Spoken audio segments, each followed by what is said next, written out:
Podcast, nice to see you again on the podcast channel. Today's story, I invite you to listen to a new story on the channel with a very good story. This series is quite long. Everyone remember to pay attention and listen.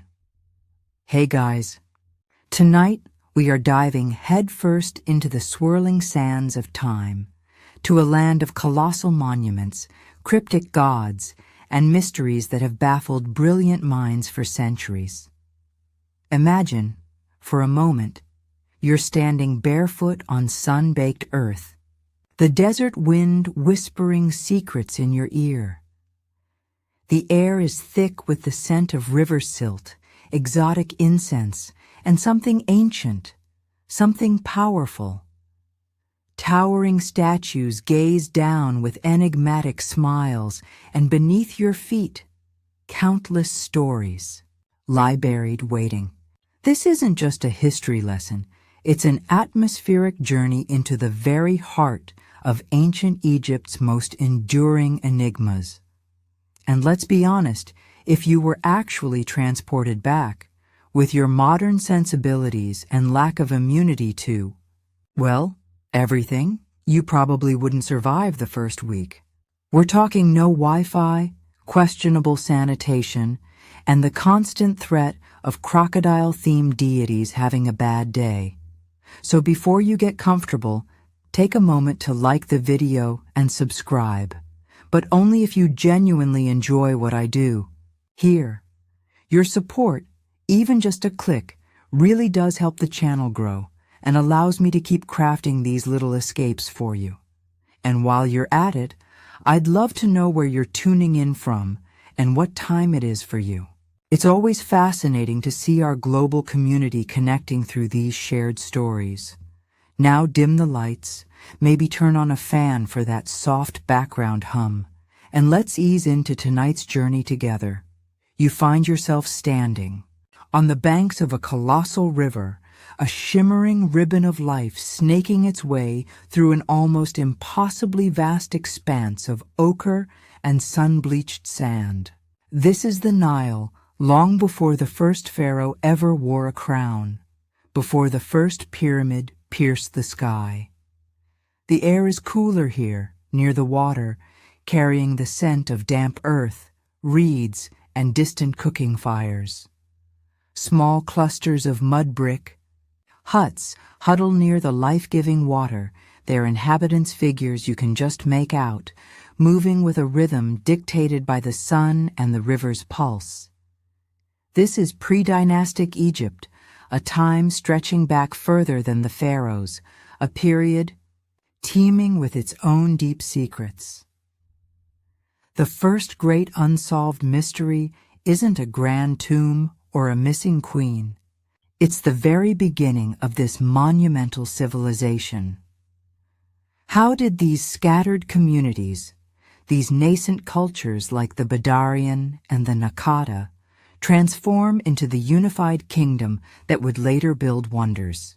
You wander through a village, noticing the simple pottery, some adorned with surprisingly sophisticated designs, wavy lines representing water, stick figures of animals, and geometric patterns whose meanings are now lost to us. They buried. They're dead with care, even this early on. Small, oval graves, the bodies often curled in a fetal position, facing west towards the setting sun, accompanied by pots of food and drink, perhaps a few personal trinkets. It's a poignant reminder that the Egyptian obsession with the afterlife, that grand preparation for eternity, had its roots deep in this primordial soil. Historians still argue whether the elaborate burial practices seen later were a sudden innovation or a slow evolution from these humble beginnings. Further south, deeper into what would become Upper Egypt, you might stumble upon a site like Nabta Playa. Today, it's a desolate spot in the Nubian desert, but thousands of years before, even the earliest pharaohs people gathered here, They erected circles of stone slabs, some aligned with constellations, creating what some archaeologists believe to be one of the world's oldest astronomical observatories. Imagine them, these ancient people, gazing at the same stars you see, trying to map their movements to understand their place in the cosmos. What drove them to such celestial engineering? Was it for agriculture, predicting the vital rainy season in this now arid region? Or for religious purposes, a way to connect with the sky gods they were only just beginning to imagine? The stones themselves are silent, offering few clues, just another whisper of sophisticated knowledge existing far earlier than we once thought. It's like finding a smartphone in a medieval castle. It just makes you scratch your head and wonder what else you're missing. As you drift through these ancient landscapes, you become aware of a growing complexity. The villages are getting larger, the crafts more specialized. You see exquisite flint knives, worked with a skill that seems almost impossible for the tools they possessed. One such artifact, the Gebel el-Iraq knife, now residing in the Louvre, is a masterpiece. Its ivory handle is intricately carved with scenes of battle, boats, and a central figure, a master of animals, dominating two lions. This figure looks suspiciously Mesopotamian. Does this mean early Egyptians were in close contact with cultures from the Fertile Crescent? Or was it a shared motif, an idea that traveled along ancient trade routes like gossip in a small town? This knife alone sparks a dozen unanswered questions about influence, warfare, and the dawn of kingship. The mainstream historical fact, of course, is that around 3100 BCE, a figure traditionally known as Narmer, or Menes, depending on which ancient historian you fancy, is credited with unifying Upper and Lower Egypt, the two lands, into a single kingdom. The Narmer palette, a ceremonial stone slab, famously depicts this ruler wearing the crowns of both regions, smiting his enemies, and generally looking like someone you wouldn't want to mess with. But was it a single glorious conquest, or a much slower, more complex process of cultural fusion and political maneuvering? The palette is a piece of propaganda, after all, and ancient leaders weren't exactly known for their humble CVs. A quirky tidbit from this early period is the evidence of some surprisingly long-distance trade. Archaeologists have found lapis lazuli in pre-dynastic graves. This vibrant blue stone isn't native to Egypt. Its closest source is thousands of miles away in what is now Afghanistan. Imagine the journey, the effort, the sheer audacity of bringing such a luxury item across deserts and mountains, all before established empires and well-trodden caravan routes. It suggests that even these early inhabitants of the Nile Valley were connected to a wider world, their desire for beauty and status already reaching far beyond their borders. It's like they were ordering from an incredibly slow, prehistoric Amazon, with a delivery time of several years and a very real chance of a hippo intercepting your package. The land itself feels potent, charged with a nascent spirituality. You see early symbols that will later become familiar hieroglyphs, representations of animals like falcons and bulls, creatures that would one day be associated with powerful gods like Horus and Apis. But here, their meaning is more fluid, perhaps totemic, tied to specific clans or regions. The people are experimenting, trying to make sense of the powerful forces around them. The life-giving flood of the Nile, the scorching sun, the inevitability of death. Their solutions, their beliefs, would lay the groundwork for millennia of Egyptian civilization, But the precise blueprints, the original sparks of these immense ideas, remain tantalizingly out of reach, lost in the unrecorded silence before writing truly took hold. You're left wondering about the unnamed individuals, the forgotten visionaries who first looked at a reed and saw a pen, or who first decided that a particular animal embodied a divine principle. Their legacies are all around you, yet their names are gone, swallowed by the sands. The whispers of those early days, the unification under Narmer, begin to solidify into the roar of a confident, burgeoning civilization. You feel the timeline shift beneath your feet, like sand settling after a tremor. Decades, then centuries pass in this dreamlike state. The early pharaohs of the first and second dynasties establish their power, their capitals, their necropolises. They practice, they learn, they build bigger. And then you find yourself drawn inexorably towards the Giza Plateau, a place that will become synonymous with Egypt itself.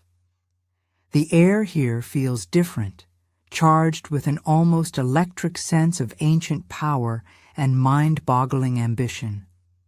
Before you even register the pyramids in their full glory, another shape commands your attention.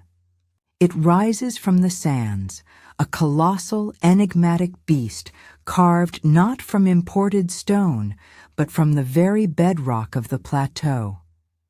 The Great Sphinx.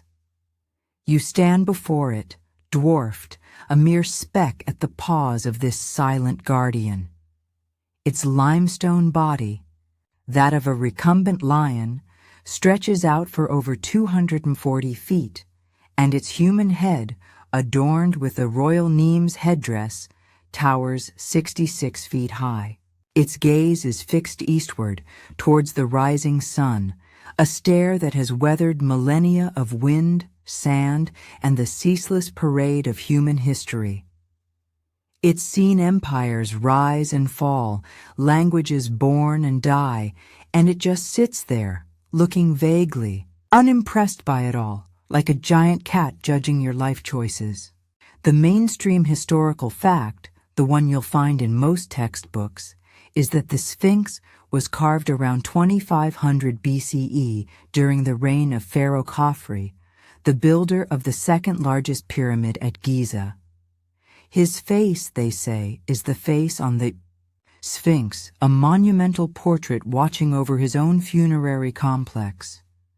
Indeed, the causeway leading to Khafre's pyramid aligns perfectly with the Sphinx temple directly in front of the creature. It seems a neat package, a clear assertion of royal power. But as you stare into those weathered features, a sense of unease, of deeper mystery, begins to creep in. Is it really that straightforward? Because here's where things get wonderfully complicated. You notice the erosion patterns on the Sphinx's body. While the head, carved from harder limestone, is relatively well preserved, minus its famously missing nose, a story for another time, though it definitely wasn't Napoleon's cannons. The body and the walls of the enclosure surrounding it show deep, vertical fissures and undulating, scalloped weathering. Some geologists, most notably Dr. Robert Schoch, looked at this and saw not the work of wind and sand, but of prolonged exposure to heavy rainfall. The kind of rainfall, they argue, that hasn't occurred in this part of Egypt for thousands of years, long before Khafre's time. Historians still argue whether these erosion patterns are definitively evidence of ancient, heavy rainfall, or if they could be caused by other factors like groundwater seepage, haloclasty, salt weathering, or even the Nile's floodwaters reaching that high in distant millennia. If it is water erosion from a much wetter period, then the Sphinx could be thousands of years older than Khafra's reign, possibly dating back to 5000 BCE, or even earlier. Imagine that. A civilization sophisticated enough to carve this colossal monument existing long before the pharaohs we know, a lost chapter in human history. It's a tantalizing, almost heretical thought. Who were they? What happened to them? Did they pass on their knowledge, or did it vanish with them, leaving only this stone sentinel as a cryptic clue? Proponents of an older Sphinx point to the disproportionately small size of the head compared to the massive lion body, suggesting it might have been recarved by Khafra from an even older, perhaps purely leonine statue. It's like finding out your grandfather's antique watch was actually built by aliens. It changes the whole story. And then there's the enduring legend, a truly quirky and fringe tidbit of what might lie beneath the Sphinx. For decades, mystics and alternative researchers, most famously the American psychic Edgar Cayce, have spoken of a hidden chamber, a hall of records, concealed somewhere near or under the monument. Cayce prophesied in the 1930s and 40s that this chamber holds the accumulated wisdom of a lost, advanced civilization, possibly survivors from Atlantis, detailing their history and their scientific knowledge. It sounds like pure fantasy, the stuff of pulp adventure novels. Yet, seismic surveys conducted around the Sphinx in the 1990s by teams like SHOX and another led by Florida State University did indeed detect anomalies, empty spaces or chambers in the bedrock beneath the Sphinx's paws and along its flanks. The Egyptian authorities have been, shall we say, less than enthusiastic about extensive exploratory drilling in such a sensitive and iconic location. Understandably so. You don't just take a jackhammer to your most famous national treasure on the off chance of finding ancient alien Uber receipts. So, the mystery of these potential cavities remains. Are they natural geological features, small fissures in the limestone? Or are they man-made, perhaps forgotten tombs, storage rooms, or just maybe something far more extraordinary? The Sphinx itself offers no answers. It just stares on, its faint, Mona Lisa-esque smile playing on its lips. Its silence is part of its power. It has become a canvas for our own speculations, our desires for lost wisdom and forgotten ages. You can almost feel the weight of all the questions that have been asked of it over the centuries, from Napoleon's bewildered generals to wide-eyed tourists today. What has it seen? What secrets does it keep locked within its stone heart, or, perhaps, in the earth beneath its mighty paws? The midday sun beats down, and the limestone radiates a dry heat. You feel a sudden urge to whisper your own questions to it, but you know you'll get no reply, only that eternal, stony silence. The sheer effort of its creation, quarrying and shaping millions of cubic feet of rock, regardless of when it was done, speaks to a level of dedication and vision that is hard to comprehend. It wasn't just built, it was willed into existence. Leaving the Sphinx and its deeply unsettling gaze behind, you find your attention irresistibly drawn upwards towards the colossal geometric shapes that dominate the Giza skyline, the pyramids. They are, quite simply, staggering.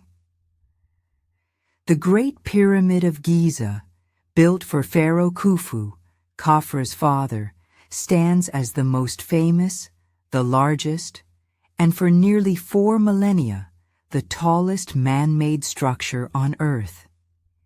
Even now, weathered and stripped of its original gleaming white limestone casing stones, its scale is almost impossible to process. It's not just big, it's an insult to the concept of big. It's like someone tried to build a mountain and largely succeeded, using only tools that look laughably primitive to our modern eyes. You approach the base of Khufu's pyramid, touching the massive blocks.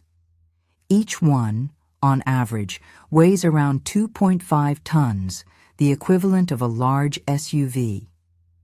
Some of the granite blocks used in the king's chamber, quarried hundreds of miles south at Aswan, weigh up to 80 tons. The entire structure is estimated to contain around 2.3 million of these behemoths, fitted together with a precision that would challenge modern builders even with our laser levels and advanced machinery. The joints between some of the casing, stones, the few that remain, are so fine you can barely slip a piece of paper between them. How? Just how? This is the great pyramid building conundrum, one of the most persistent and hotly debated unsolved mysteries of ancient Egypt. The mainstream historical fact is that the pyramids were built by a massive, well-organized workforce of skilled Egyptian laborers, not by slaves as popularly depicted in old Hollywood movies, though some captive labor might have been used for less skilled tasks. We have found the remains of their villages near the pyramids, complete with bakeries, breweries, and cemeteries. We have records of their rations, their work crews, even their medical care. These were not downtrodden slaves. They were respected. Craftsmen, quarrymen, engineers, and laborers working for their god-king and for the glory of Egypt. They even had graffiti inside some of the pyramids, crew names like the Drunkards of Menkora, which, let's be honest, sounds like a pretty fun crew to be on. But knowing who built them doesn't fully explain how they accomplished such a feat. Specifically, how did they lift those multi-ton blocks hundreds of feet into the air? This is where the theories multiply, each with its passionate advocates and its equally passionate detractors. The most commonly proposed solution involves ramps. But what kind of ramp? A single, long, straight ramp, as depicted in many older illustrations, would have to be enormous, potentially requiring more material and effort to build than the pyramid itself, and extending for over a mile. As the pyramid grew taller, the ramp would have to become impossibly long and steep. So, other ramp theories have emerged. Perhaps they used a zigzagging ramp, ascending one face of the pyramid, or maybe an internal ramp, corkscrewing upwards within the structure itself, a theory championed by French architect Jean-Pierre Houdin, who used 3D modeling to argue its feasibility. He suggests the outer casing stones were placed as the internal ramp was dismantled from the top down.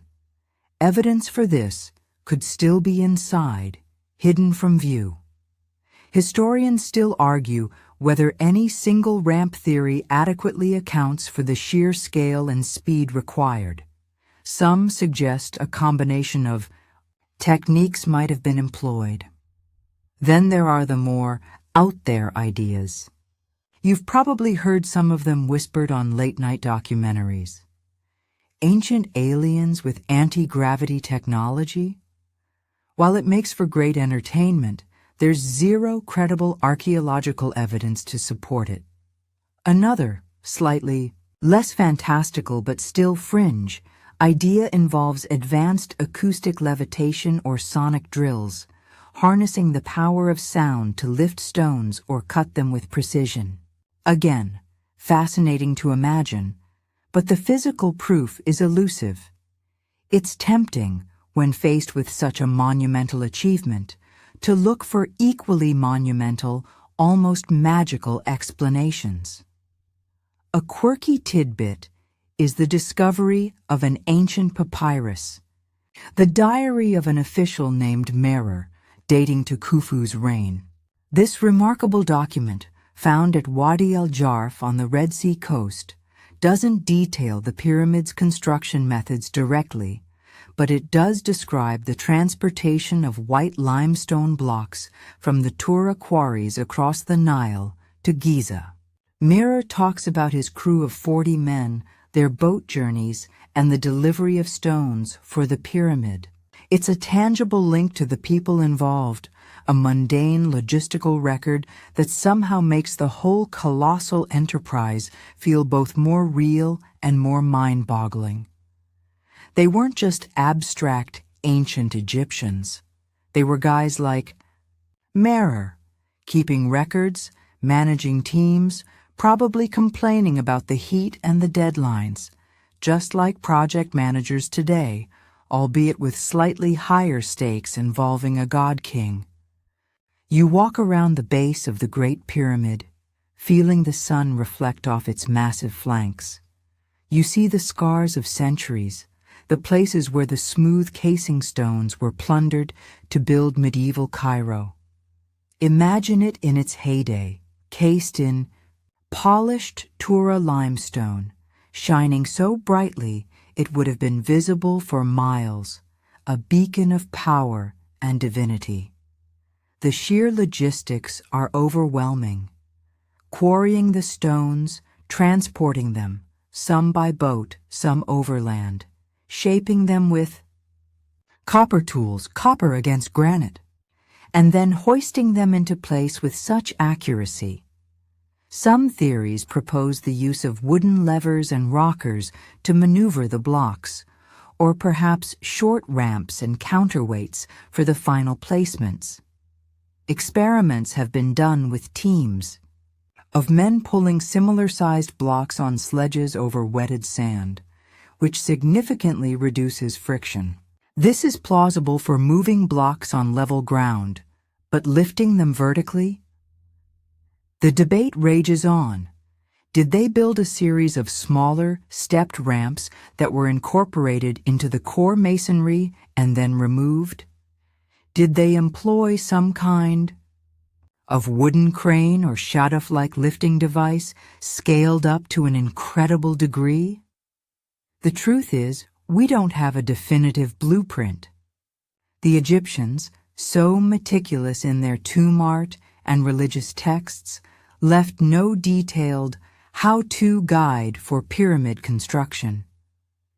Perhaps it was such common knowledge or such a sacred process that they felt no need to record the mechanics. Or perhaps those records existed on papyrus and have long since turned to dust. So you're left, like generations before you, to simply stare in awe and wonder. The problem isn't a lack of theories, it's a lack of conclusive proof for any single one. It's like trying to assemble a giant IKEA flat pack, but the instructions are missing, half the pieces are the size of your car, and the Allen key is made of copper. You're still at Giza, the immensity of Khufu's Great Pyramid pressing in on your senses. Having wrestled with the how of its construction, another, more glittering mystery presents itself as you crane your neck to look at the very top. Or rather, where the very top should be. The pyramid, as it stands today, is flat-topped. The original apex, the pyramidion or capstone, is missing. This wasn't just any old block. It was the symbolic completion of the entire sacred structure, the point where the pyramid met the heavens, a miniature pyramid in its own right, designed to catch the first and last rays of the sun. What happened to it? And perhaps more intriguingly, what was it made of? The mainstream historical fact is that pyramidia did exist for many pyramids, including the Great Pyramid. We know this from ancient texts and from smaller examples found at other, less colossal pyramids, like the Black Basalt Pyramidion of Amenemhat III, now in the Cairo Museum. These were typically made of hard, fine stone like granite, basalt, or diorite, and were often inscribed with the pharaoh's names and titles and religious imagery, dedicating the structure to the gods, particularly the sun god Ra. It would have been the final piece put in place, a moment of immense ceremonial importance. But Khufu's pyramidion, the crowning glory of the largest pyramid ever built, is gone without a clear trace. Did it simply fall off during an earthquake centuries ago and break into pieces, its fragments later carried away or buried? This is a plausible, if somewhat anticlimactic, explanation. The Giza Plateau is, after all, in a seismically active region. Or was it deliberately removed? If so, by whom and why? This is where speculation begins to sparkle, much like the capstone itself might have. Many ancient writers, including Herodotus, who visited Egypt in the 5th century BCE, though long after the pyramid's construction, describe the pyramids as being cased in highly polished white limestone, making them shine brilliantly. He doesn't specifically mention the material of Khufu's capstone, but later traditions and some tantalizing, though debated interpretations of ancient texts have led to a more dazzling theory that the capstone of the Great Pyramid was made of, or at least sheathed in, solid gold, or perhaps electrum, a natural alloy of gold and silver. Imagine that shimmering point catching the Egyptian sun, blazing like a star atop the gleaming white structure. It would have been an awe-inspiring sight, a beacon visible for tens of miles, a symbol of the pharaoh's divine power and his connection to the sun god. If it was gold, its fate becomes rather predictable. Gold, especially in such a prominent and accessible, at least to determined climbers or those with scaffolding location, would have been an irresistible target for tomb robbers and plunderers throughout the ages. Egypt's history is riddled with periods of instability and foreign invasion, any of which could have provided an opportunity for such a prize to be taken. It's like putting a giant chocolate coin on top of a wedding cake and expecting no one to try and swipe it when the lights dim. Historians still argue whether the Great Pyramid's capstone was indeed metallic or simply a finely polished stone like granite, perhaps painted or gilded. The sheer weight of a solid gold capstone of the required size would have been immense, posing its own engineering challenges for placement, though not impossible for the builders of the pyramid itself. If it were merely gilded stone, it would still be valuable, but perhaps less of a steal me now temptation than solid gold. The lack of definitive textual evidence specifically describing Khufu's capstone material keeps this debate alive and glittering. A quirky tidbit related to the pyramid's apex involves the so-called Benben stone. In ancient Egyptian mythology, the Benben was the primordial mound that arose from the waters of chaos at the beginning of creation. The original Benben stone was a sacred object housed in the Temple of Ra at Heliopolis, and it was said to be conical or pyramidal in shape. Pyramidions are often seen as symbolic representations of the Benben stone. Some fringe theories even speculate that the actual Benben stone, perhaps an oriented meteorite with a natural pyramidal shape, was once placed atop the Great Pyramid before being moved or stolen. This, of course, launches us into even more speculative territory, but it highlights the deep mythological resonance these structures held. The absence of the capstone has also fueled more esoteric interpretations.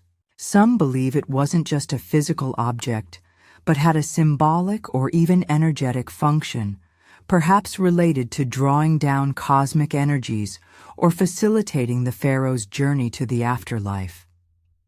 In this view, its removal wasn't just theft, but a kind of spiritual decommissioning of the pyramid's primary purpose. You can almost picture a clandestine operation, under cover of darkness, not just to steal gold, but to neutralize some ancient power. It's a narrative that adds another layer of mystique to the already enigmatic structure. You gaze up at that flattened summit, now home to a rather utilitarian metal tripod an early surveyor installed, and try to visualize it as it once was. Whether it was shining granite or blazing gold, its absence leaves a void, a question mark hanging over the desert. It's a reminder that even the most monumental and seemingly eternal structures are subject to the ravages of time, human greed, and the shifting sands of history.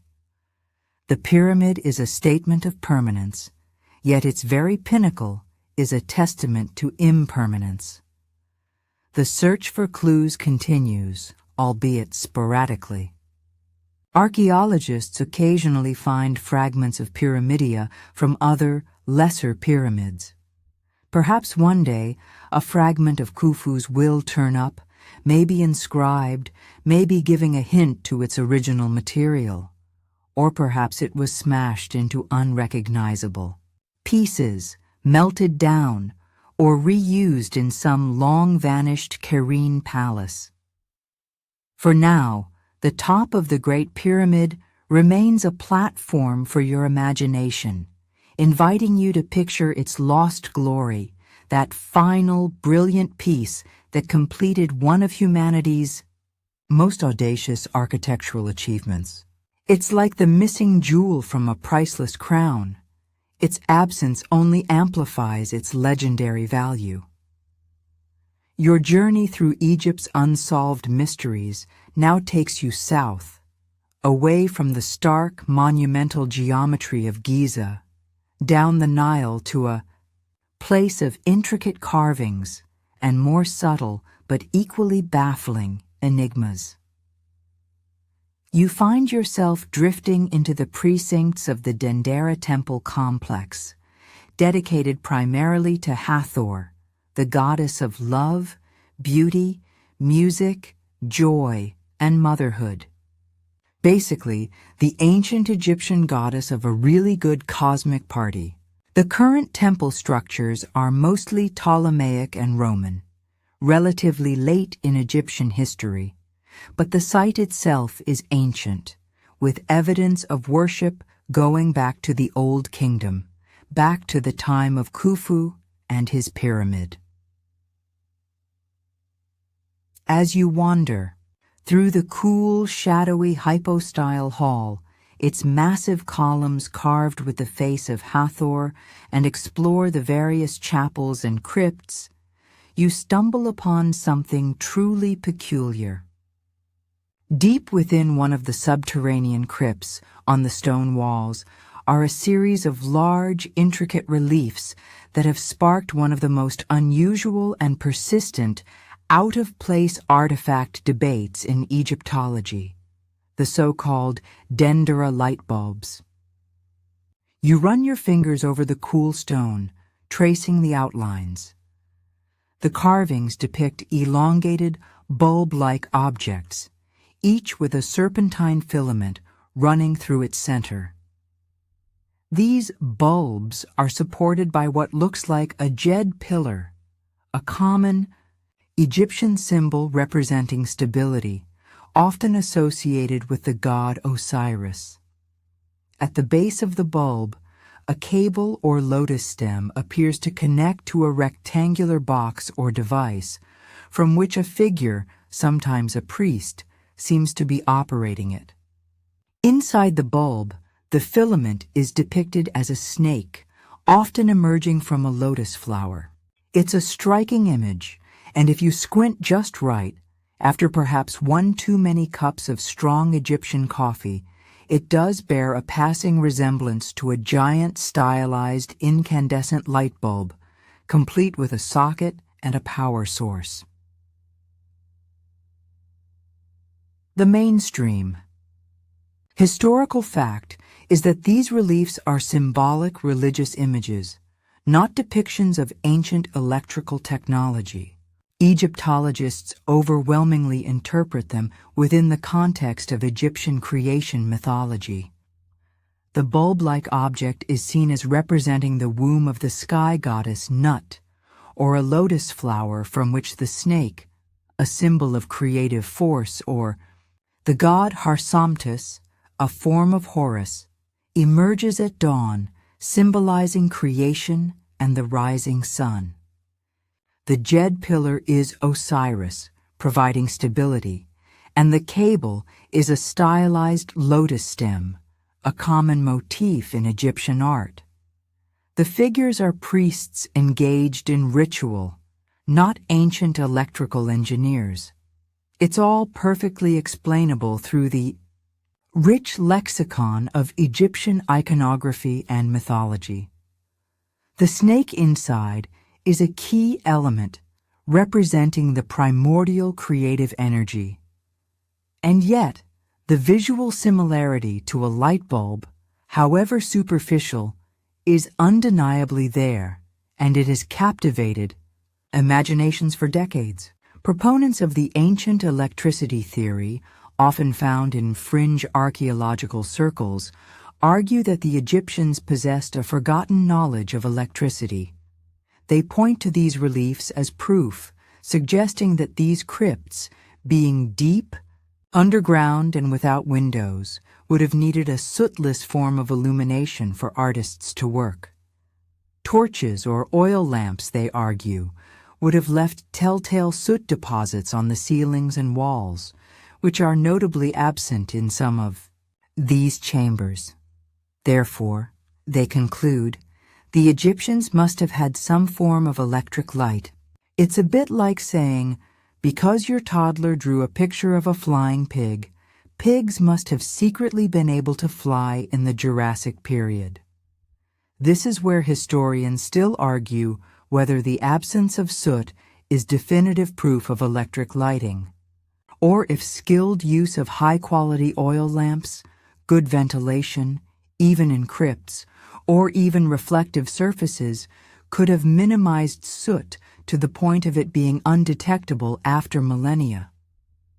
Furthermore, many crypts do show evidence of soot, and the clean ones might have been cleaned or simply not used extensively with open flames.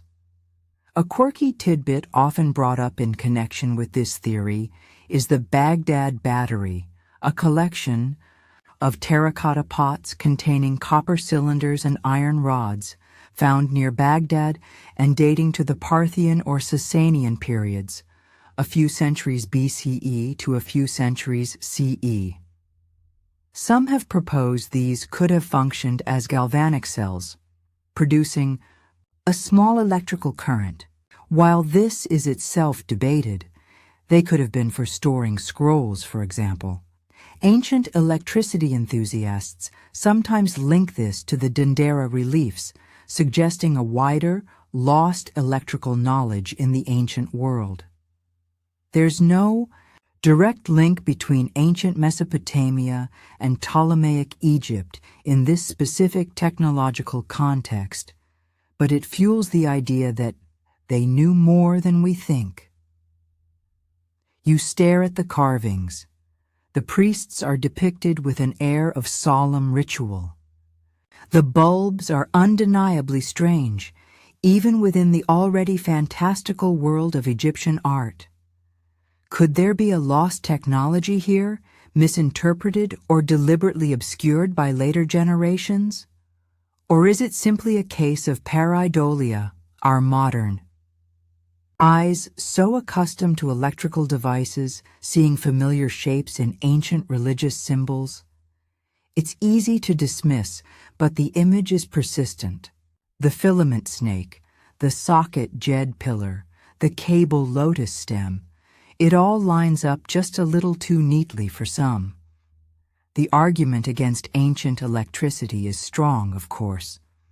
Beyond these ambiguous reliefs, there's no other archaeological evidence for it in Egypt.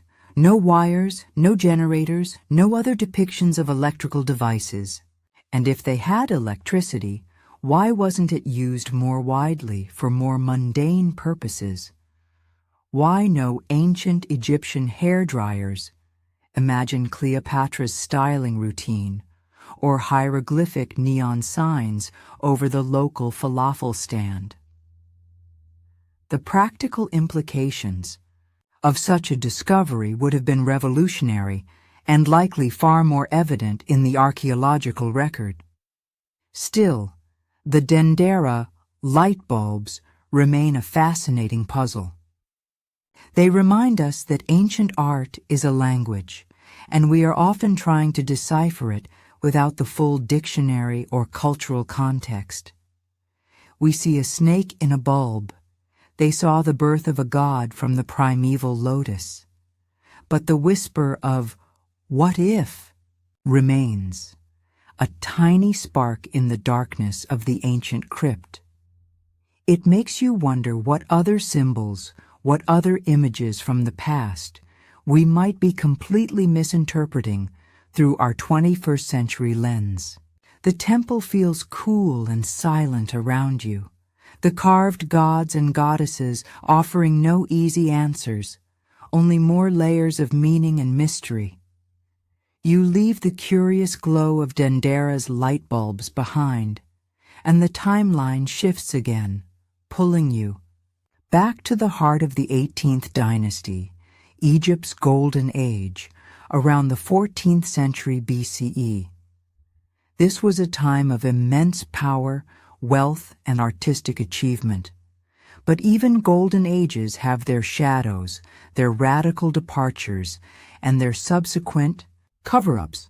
You find yourself drawn into one of the most perplexing and revolutionary periods in Egyptian history, the reign of Akhenaten. Imagine a world steeped in millennia of polytheistic tradition, a pantheon teeming with gods and goddesses for every aspect of life and death: Ra, Osiris, Isis, Horus, Amun, and countless others, each with their temples, their priests, their festivals. Then, a new pharaoh ascends the throne, initially known as Amenhotep IV. He's a strange, almost alien-looking figure, if his statues are to be believed. Elongated face, slender neck, full lips, wide hips, and a prominent belly. Not your typical heroic pharaoh physique. And his vision for Egypt is even more unconventional.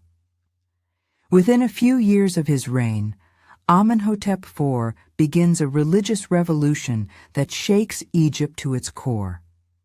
He declares that there is only one true God, the Aten, the deified disk of the sun. Not the sun god Ra in his traditional human or hawk-headed form, but the physical sun disk itself, its rays depicted as hands reaching down to bestow life upon the earth, and specifically upon the royal family. He changes his name to Akhenaten, meaning effective for the Aten, or servant of the Aten.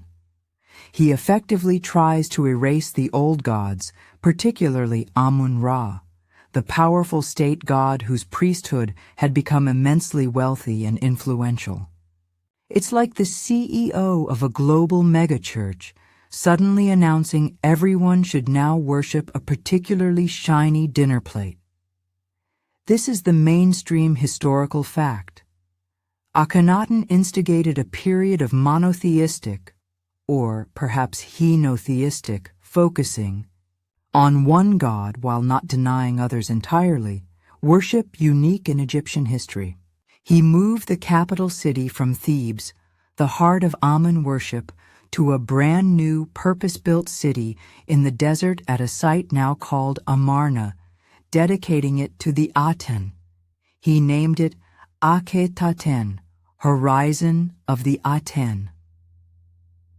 Here, with his beautiful and equally enigmatic queen, Nefertiti, and their daughters, he presided over a new religious and artistic order.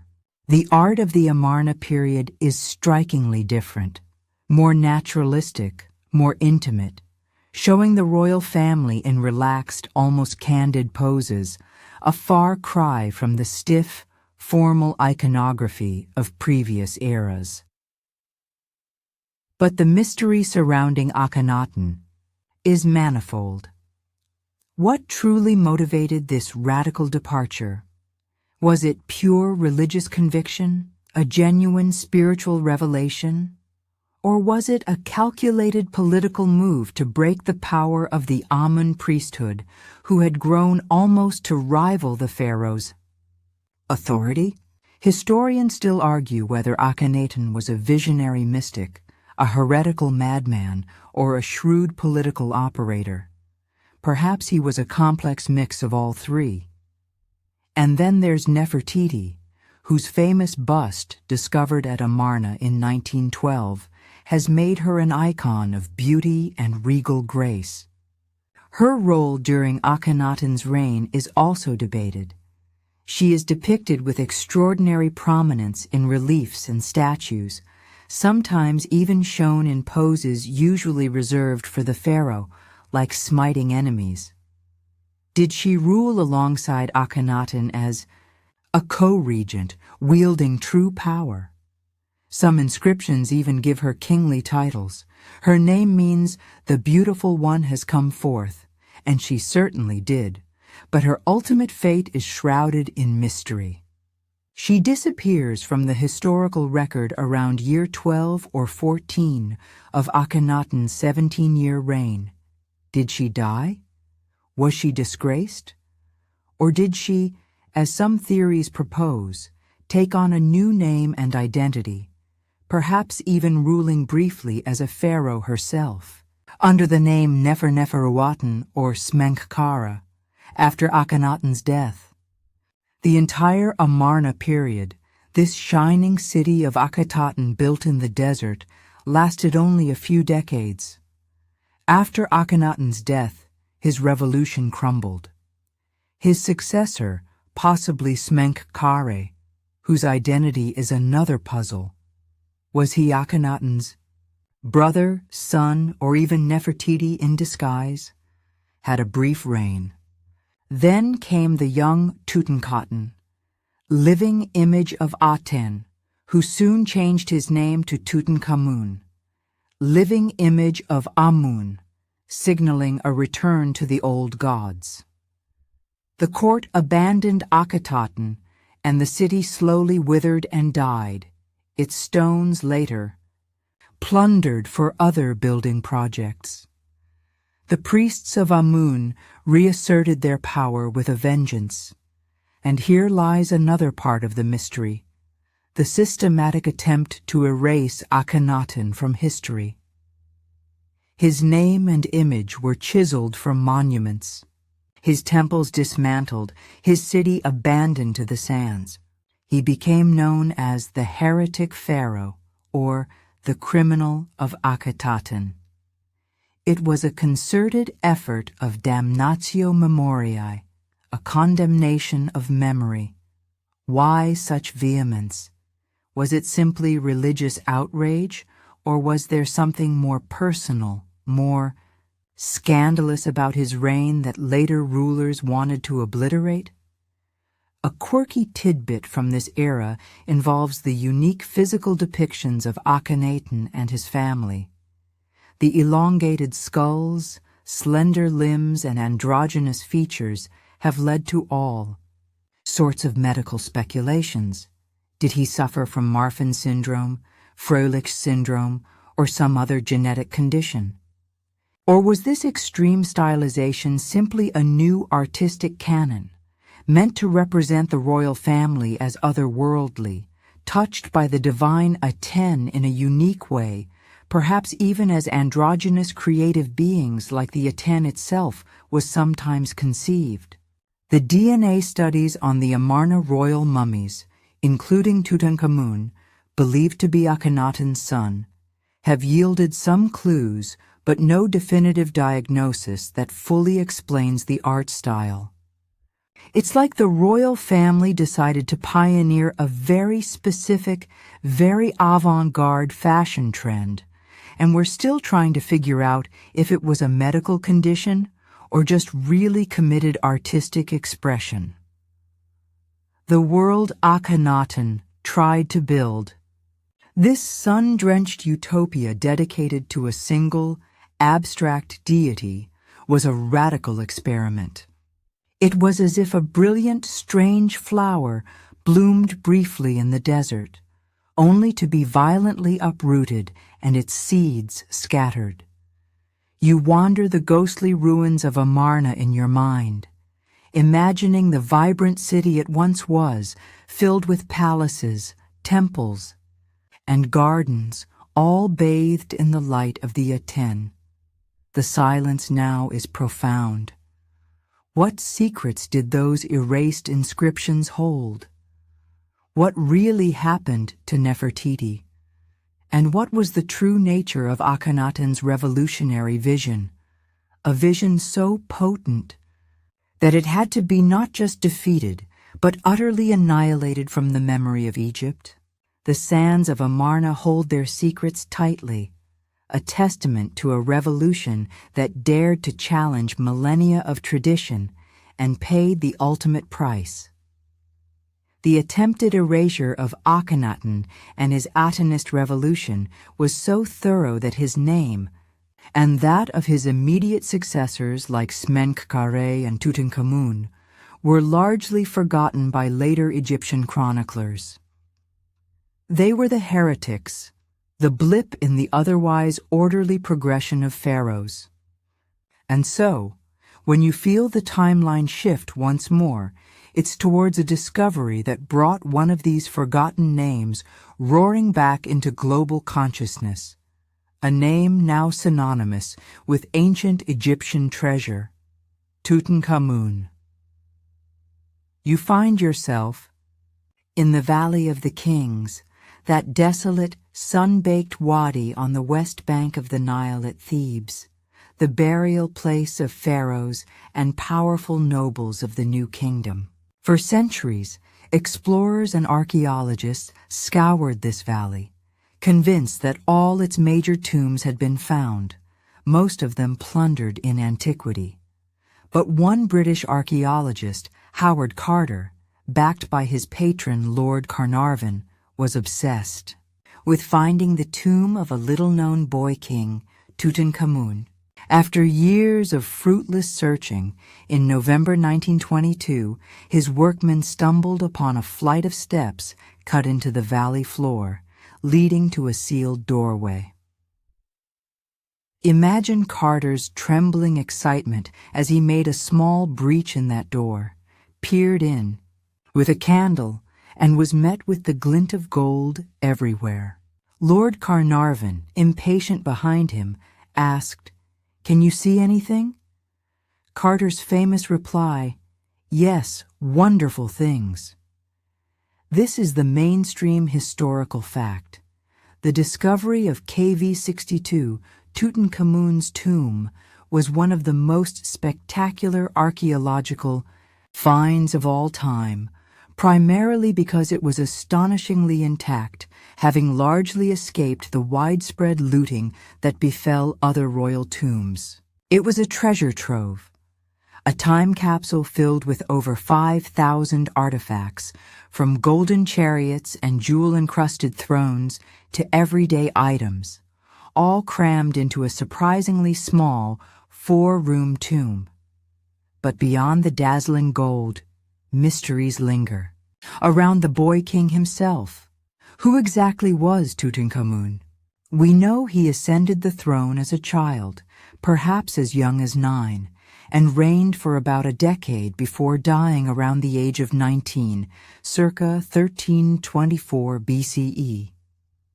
Genetic testing on royal mummies, including the one identified as Tutankhamun, suggests he was indeed the son of Akhenaten, the heretic pharaoh. His mother's identity is less certain, though recent DNA analysis points to her being one of Akhenaten's sisters. A mummy known as KV35YL, or the Younger Lady, making Tutankhamun the product of an incestuous union, a common practice among Egyptian royalty to keep the bloodline pure. How did he die so young? This is a question that has fueled speculation for decades. Early X-rays of his mummy in 1968 revealed bone fragments in his skull, leading to theories that he was murdered, perhaps by a blow to the head. Was he dispatched by ambitious rivals like his powerful vizier Ai, who succeeded him as pharaoh? Or perhaps by General Horemheb, who followed Ai and completed the dismantling of the Amarna legacy? It was a juicy palace intrigue scenario. However, more recent CT scans in 2005 largely debunked the murder theory, suggesting the skull damage was likely post-mortem, possibly caused during the mummification process or even by Carter's team during the initial examination. Instead, these scans revealed a badly broken left leg, a fracture that occurred shortly before his death and showed signs of infection. Historians still argue whether his death was primarily due to complications from this leg fracture, perhaps, combined with other underlying health issues. Indeed, Tutankhamun appears to have been a rather frail pharaoh. Studies of his mummy and the numerous walking sticks found in his tomb, over 130 of them, some showing signs of wear, suggest he had a clubfoot and possibly Köhler disease, a rare bone disorder of the foot. He also suffered from malaria. DNA from several strains of the malaria parasite was found in his remains. So, was his early demise a tragic accident? A young king with a weakened immune system succumbing to an infected injury and disease? Or is there still a darker story hidden in the shadows? It's less dramatic than a cunning assassination, but perhaps more poignantly human. It's like finding out the school sports hero actually had a secret limp and a bad case of the flu during the championship game. And then, of course, there's the famous Curse of the Pharaohs, or Tutankhamun's Curse. This sensational tale, a quirky and enduring tidbit, erupted in the popular press after Lord Carnarvon died unexpectedly from an infected mosquito bite, leading to blood poisoning and pneumonia just a few months after the tomb was opened in BUC 1923. Soon, other deaths or misfortunes connected, however tenuously, to the tomb's discovery were attributed to the curse. Was there really an ancient imprecation protecting the tomb, unleashing its wrath on those who disturbed the pharaoh's eternal slumber? Scientifically, there's no evidence of a supernatural curse. Many people connected to the excavation lived long and healthy lives, including Howard Carter himself, who died 17 years later at the age of 64. The curse can likely be attributed to a combination of factors: the public's fascination with ancient Egypt and the macabre sensationalist newspaper reporting eager for a dramatic story, and perhaps even the possibility of dormant, harmful molds or bacteria within the sealed tomb affecting those with weakened immune systems, though this is also debated and considered unlikely to cause such a specific pattern of deaths. Still, the legend of the curse persists, adding another layer of intrigue to Tutankhamun's story. It's a fantastic marketing hook, if nothing else. You imagine yourself in that cramped tomb, the air thick with the scent of ancient resins and decay, surrounded by the glittering paraphernalia of a god-king's afterlife. The famous golden death mask, so serene and powerful, stares back at you. Yet for all this splendor, there are oddities. The tomb is much smaller than those of other New Kingdom pharaohs. Its decoration is simpler, almost rushed in places. Some scholars suggest KV-62 might have originally been intended for a non-royal individual, perhaps I, and was hastily adapted for Tutankhamun upon his unexpected death because his own, grander tomb was not yet ready. Some even speculate that behind one of the painted walls in Tutankhamun's burial chamber might lie another hidden chamber, perhaps the undiscovered tomb of Nefertiti herself.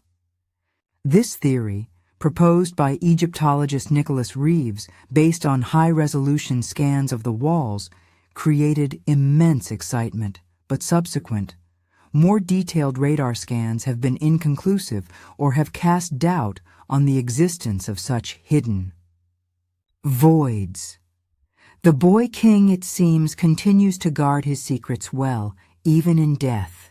As the glittering dust settles from Tutankhamun's tomb, you feel the ground tremble beneath your feet, not from an earthquake, but from the tramp of marching feet and the clash of bronze.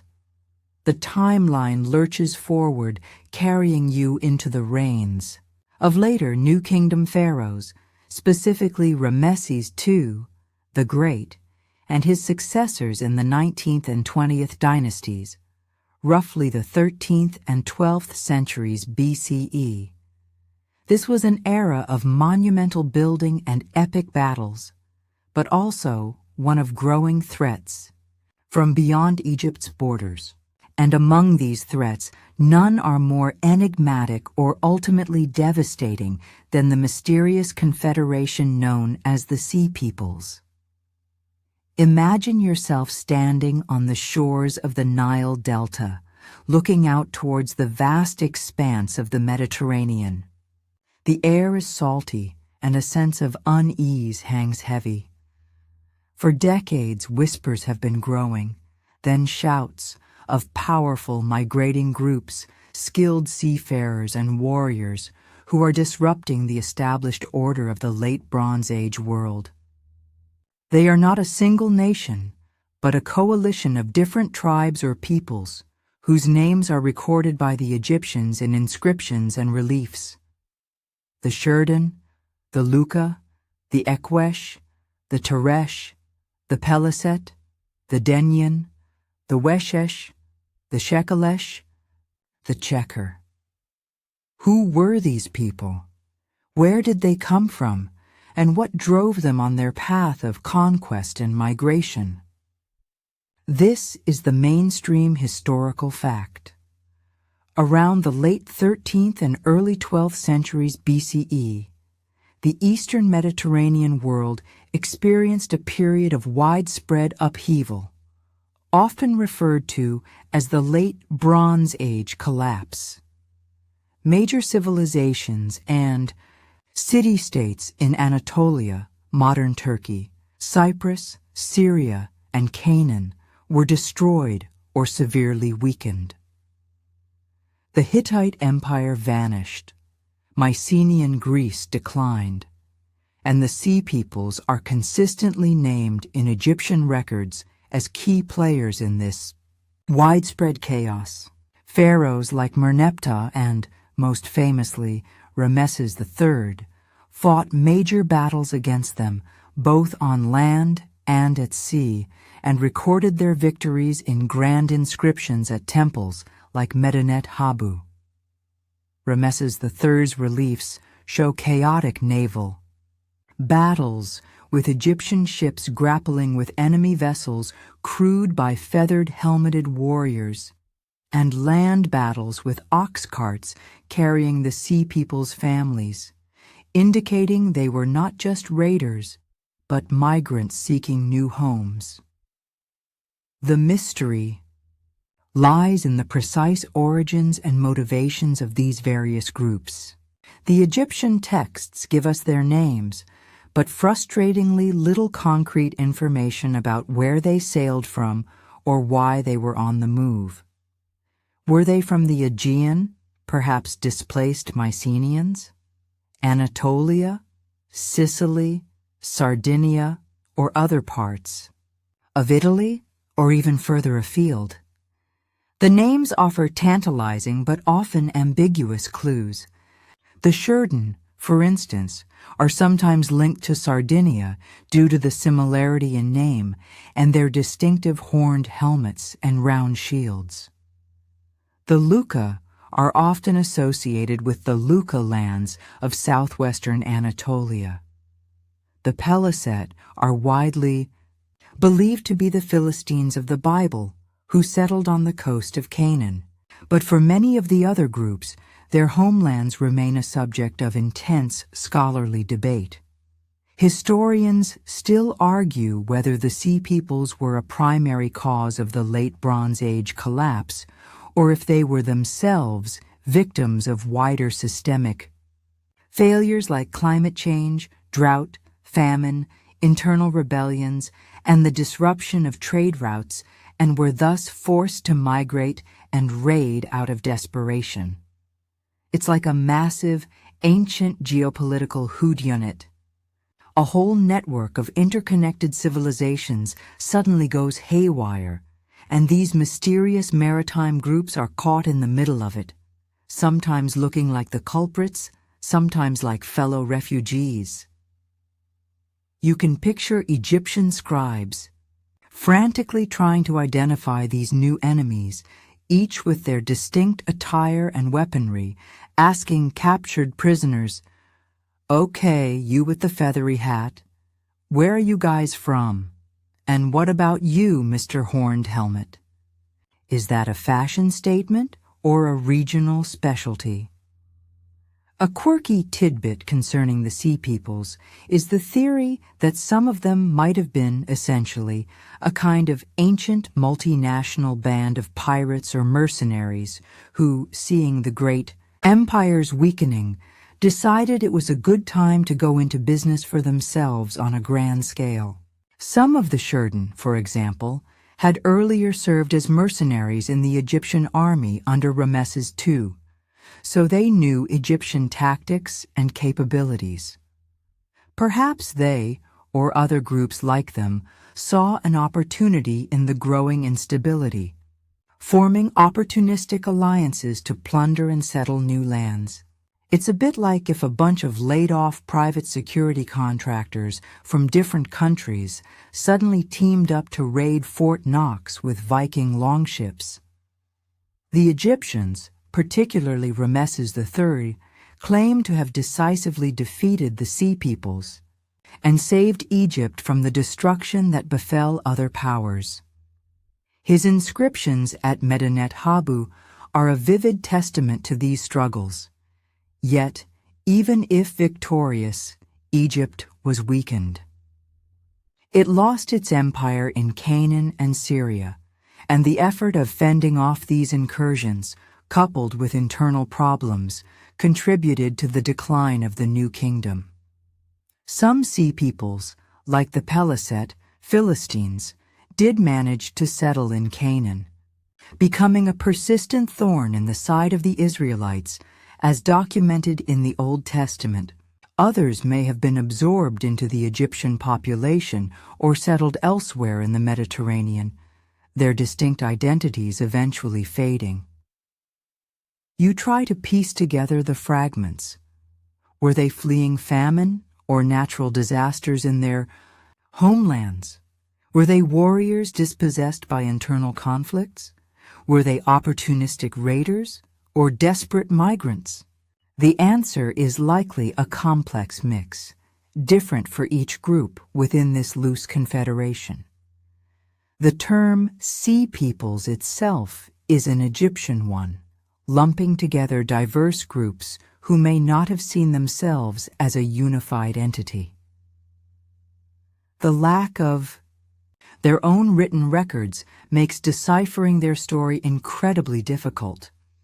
We only see them through the eyes of their enemies, primarily the Egyptians. The impact of their movements was profound. They redrew the map of the ancient Near East and the Aegean. They were a catalyst, or at least a major symptom, of a world in transition, the violent death knell of the Bronze Age and the chaotic birth pangs of the Iron Age. Their ships, with their distinctive bird-headed prows and sterns, sailing across the wine-dark sea, remain a powerful image of disruption and mystery. Their fleeting appearance on the stage of history, like a destructive storm, left behind a changed landscape and a host of unanswered questions that continue to puzzle archaeologists and historians to this day. They are the great unknown variable in the complex equation of the late Bronze Age collapse. The echoes of battle with the Sea Peoples fade, and you find yourself on a different kind of vessel, not a warship, but a sturdy Egyptian trading ship, its sail billowing with a gentle breeze. The air is still warm, but carries the scent of exotic spices, incense, and unknown lands. Your destination is not a place of conflict, but one of legendary abundance and mystery, the fabled land of Punt.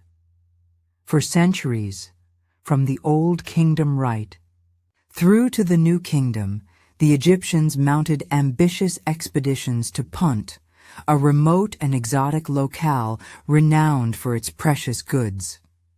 But where exactly was Punt? That remains one of ancient Egypt's most tantalizing geographical riddles. Imagine the excitement and trepidation of the ancient Egyptian sailors as they embarked on these long and perilous journeys. They sailed south on the Red Sea, or perhaps hugged the African coast, heading for a land they knew was rich in the things their gods and their pharaohs desired most: incense, like frankincense and myrrh, essential for temple rituals and mummification; gold, ebony, ivory, exotic animals like giraffes, baboons, and cheetahs, aromatic woods, and even short-statured people referred to as pygmies in some texts, who were prized as dancers in religious festivals. The mainstream historical fact is that these expeditions to Punt definitely happened.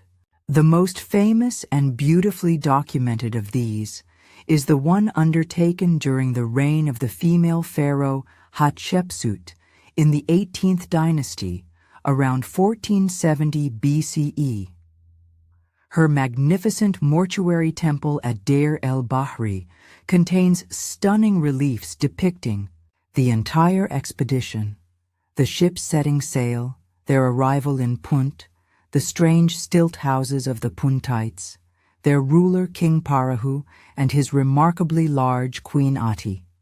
The Egyptians trading goods like tools and weapons for Punt's treasures, and the triumphant return to Egypt with ships laden with riches, including live incense trees in baskets, ready to be planted in the temple gardens of Amun.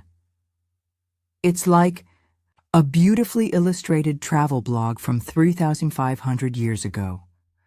But the reliefs, detailed as they are about the voyage and the goods obtained, are frustratingly vague about Punt's exact location.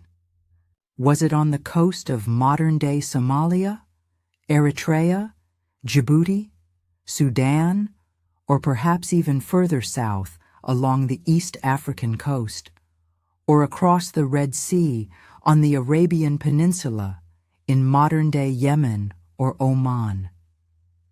Historians still argue passionately about Punt's location, using textual clues, artistic depictions of Puntite flora and fauna, and even scientific analysis of materials believed to have originated there.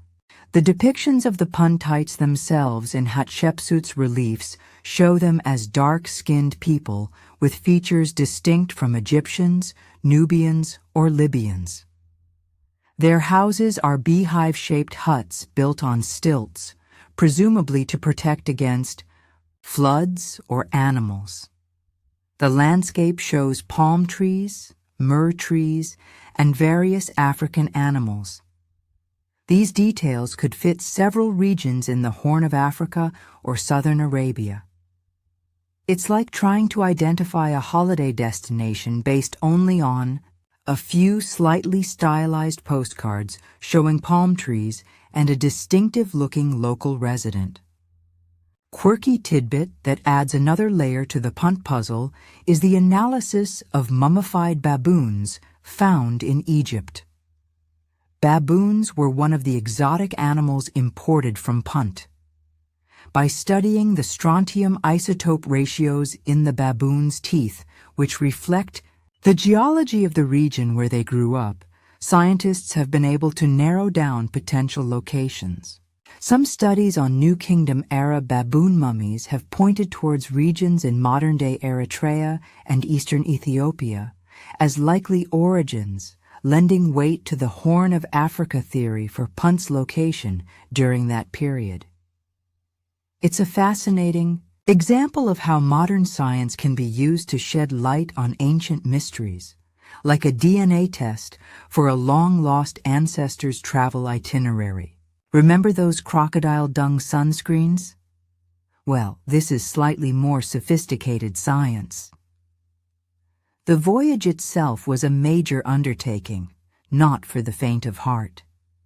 Egyptian ships were primarily designed for the calm waters of the Nile, not the open sea. While they did develop more seaworthy vessels for Red Sea voyages, it would still have been a challenging journey, likely involving navigating treacherous reefs and unpredictable weather. Some expeditions may have involved an overland component, perhaps traveling down the Nile to a point like Koptos, then trekking across the eastern desert to a Red Sea port, like Qusayr al-Qadim, ancient Sao, where ships were built or assembled. For the voyage south, the desire for Punt's goods was deeply ingrained in Egyptian culture and religion. Myrrh and frankincense were not just pleasant smells. They were the scent of the gods, used to purify temples, to honor the dead, and to create a sacred atmosphere. The exotic animals brought back were symbols of the pharaoh's power and his ability to control the far reaches of the known world. Punt was more than just a trading partner. It was a semi-mythical land of plenty, a source of divine and precious things, sometimes referred to as Ta-Netcher, God's land. Could Punt have been different places at different times? Or was it a specific region whose access routes or prominence shifted over the millennia? The Egyptians themselves seem to have had a fairly consistent idea of what Punt was and what it offered, even if we struggle to pinpoint it on a modern map. The very vagueness of its location in their texts might have added to its allure, making it a land on the edge of their world, a place of wonder and divine bounty. You imagine the relief and joy of the Egyptian sailors finally sighting the shores of Punt after a long voyage. The strange and wonderful sights, the successful bartering for precious cargo, And then the equally perilous journey home, their ships heavy with the treasures that would delight their pharaoh and ensure the favor of the gods. The memory of Punt, preserved in stone at Deir el-Bahri and in scattered texts, is a testament to ancient Egypt's ambition, its reach, and its enduring fascination with the world beyond its borders. It's a lost world, a tantalizing scent of incense on the historical breeze, forever just beyond our definitive grasp.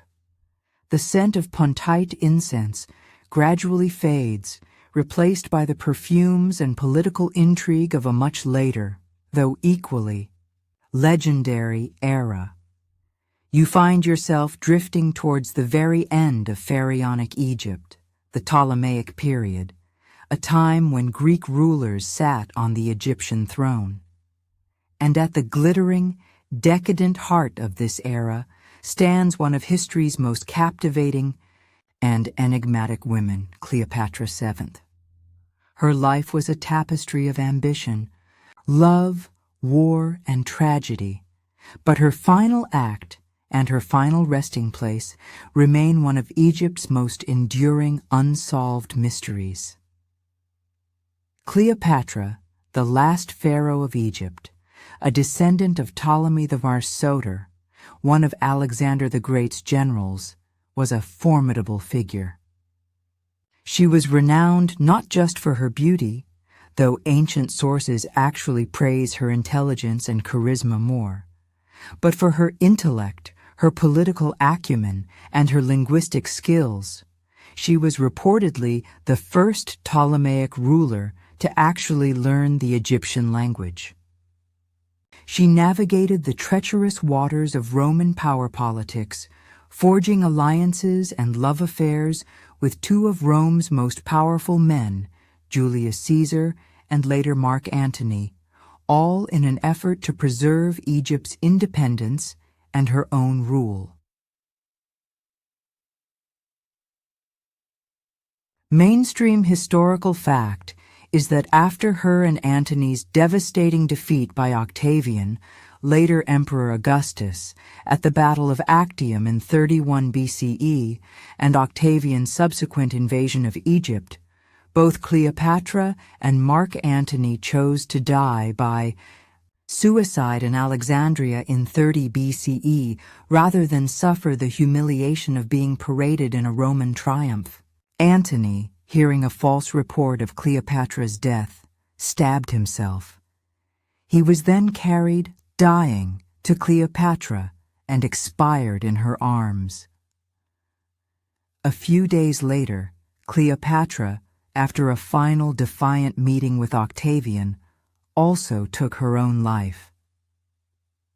The traditional story, immortalized by Plutarch and Shakespeare, is that she died from the bite of an asp, an Egyptian cobra, smuggled to her in a basket of figs. But where were these two legendary lovers buried? Ancient historians like Plutarch and Suetonius state that Octavian, despite being their bitter enemy, allowed them to be buried together in a regal and fitting manner, in a tomb that Cleopatra herself had begun to construct near her palace in Dinyo. Alexandria. Some sources even suggest it was a grand mausoleum, possibly attached to the Temple of Isis, a goddess with whom Cleopatra closely identified. Yet, despite centuries of searching, this tomb has never been found. Alexandria, the once glorious coastal capital founded by Alexander the Great, has suffered a turbulent history. Earthquakes, tsunamis, rising sea levels, subsidence, and centuries of rebuilding have dramatically altered its ancient topography. Much of the ancient royal quarter, where Cleopatra's palace and likely her tomb were located, is now submerged beneath the waters of the harbor or lies buried deep beneath the modern city. This makes archaeological investigation incredibly difficult. a frustrating game of hide-and-seek with history itself. It's like trying to find a specific grain of sand on a beach that's been repeatedly rearranged by giant waves and overly enthusiastic toddlers. Historians still argue whether the tomb is irretrievably lost to the sea and urban development, or if it might still lie hidden, waiting for a lucky discovery. Could it be in a less obvious location than the submerged royal quarter? Some theories suggest it might be further inland, or perhaps even outside Alexandria altogether, though this contradicts most ancient accounts. A particularly intriguing, though somewhat fringe, theory has gained attention in recent years, championed by archaeologist Dr. Kathleen Martinez. She proposes that Cleopatra and Antony might have been buried at a temple site called Taposiris Magna, about 30 miles west of Alexandria. Her reasoning is based on several factors. The temple is dedicated to Osiris, and by extension, Isis, his consort, fitting Cleopatra's identification with Isis and Antony's with Dionysus, often equated with Osiris.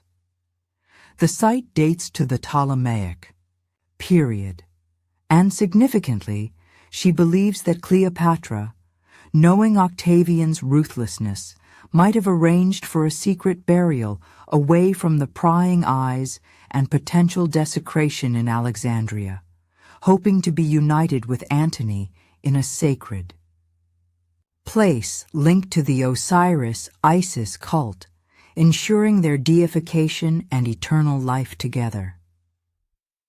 Excavations at Taposiris Magna, ongoing for over a decade, have yielded fascinating finds from the Ptolemaic era, including coins bearing Cleopatra's image, shafts leading to underground tunnels, and burials of high-status individuals. A necropolis containing Greco-Roman style mummies facing the temple has also been uncovered, suggesting the site was indeed an important burial ground. However, the definitive evidence, the actual tomb of Cleopatra and Antony, remains elusive. It's a tantalizing prospect, a romantic vision of the lost queen resting in a secret sanctuary. Dr. Martinez herself has described it as a needle in a haystack search. A quirky tidbit surrounding Cleopatra's death is the debate over how she actually died. While the asp in the fig basket story is iconic, some modern scholars and toxicologists question its plausibility. Death by cobra venom can be slow, painful, and disfiguring, not the quick, dignified end Cleopatra likely sought. Alternative theories suggest she might have used a fast-acting poison, perhaps a concoction of hemlock, wolfsbane, and opium, or even a poisoned hairpin or ointment. The asp story, some argue, was perhaps Roman propaganda, designed to portray her death as exotic, treacherous, and somehow fitting for an Oriental queen, reinforcing her image as a dangerous temptress. It's much more dramatic to imagine a snake than a carefully measured dose of something less theatrical. So, the search continues, both in the murky waters of Alexandria's harbor and in the desert sands of Taposiris Magna. The allure of finding Cleopatra's tomb is immense. It wouldn't just be an archaeological triumph, it would be the discovery of the final resting place of one of history's most iconic and mythologized figures. You can almost feel her presence, her intelligence, her ambition, her tragic love story lingering in the Egyptian air. Her legacy is secure, but her tomb remains a ghost, a whisper of lost grandeur, inviting you to wonder if, someday, Somewhere beneath the sand or sea, the last queen of Egypt will finally be found. Leaving the romantic and tragic allure of Cleopatra's lost tomb, you find your focus shifting from grand monuments and famous rulers to something more fragile, more fragmented, yet equally vital for understanding the vast sweep of Egyptian history, the written records themselves. Specifically, you're drawn to a remarkable, yet frustratingly incomplete, document known as the Turin King List, or more formally, the Turin Royal Canon. This isn't a monumental inscription carved in stone for all eternity, but a papyrus, delicate, and susceptible to the ravages of time. Imagine yourself in the early 19th century, perhaps in the collection of Bernardino Drovetti, the French consul general in Egypt, who amassed a huge number of antiquities. Among them is a papyrus written in hieratic script, a cursive form of hieroglyphs, that seems to be a list of rulers. This papyrus eventually makes its way to the Egyptian Museum in Turin, Italy, hence its name. When scholars begin to examine it closely, they realize its immense importance. It's not just any list. It's a detailed chronology of Egyptian kings, starting from the gods and mythical rulers of prehistory through the early dynasties all the way down to the New Kingdom, likely compiled during the reign of Ramesses II or one of his immediate successors in the 19th dynasty. The mainstream. Historical fact is that the Turin King List is one of the most significant historical sources for Egyptian chronology. Unlike other king lists, such as the Abydos King List or the Karnak King List, which were often selective, omitting controversial rulers like Akhenaten or Hatshepsut for political or religious reasons, the Turin Canon seems to have aimed for completeness. Crucially, it not only lists the names of kings, but also often gives the lengths of their reigns, sometimes down to the exact number of years, months, and even days. This level of detail is invaluable for historians trying to piece together the precise timeline of ancient Egypt. It even groups rulers into dynasties, a system that, in a modified form, we still use today, largely thanks to the later historian Manetho, who likely had access to similar source material. But here's the mystery, the deep frustration for Egyptologists. The papyrus is in terrible condition. When it was rediscovered, it was already badly fragmented, and it suffered further damage during its transport and early handling. It's like finding the master key to Egyptian history, only to discover it's been snapped into hundreds of tiny, crumbling pieces. Scholars have painstakingly pieced together what they can, but large sections are missing or illegible. Gaps yawn in the list, representing potentially dozens of lost royal names or reign lengths. You can picture the scene. Egyptologists hunched over illuminated tables, tweezers in hand, carefully trying to match tiny scraps of papyrus, each fragment, holding a potential clue to a forgotten pharaoh or the precise duration of a dynasty. It's a jigsaw puzzle from hell, with half the pieces missing and the picture on the box faded beyond recognition.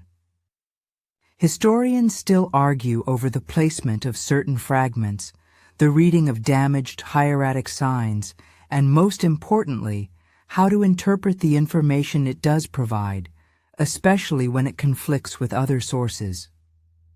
One of the most tantalizing aspects of the Turin King List is its inclusion of rulers not found in other official lists.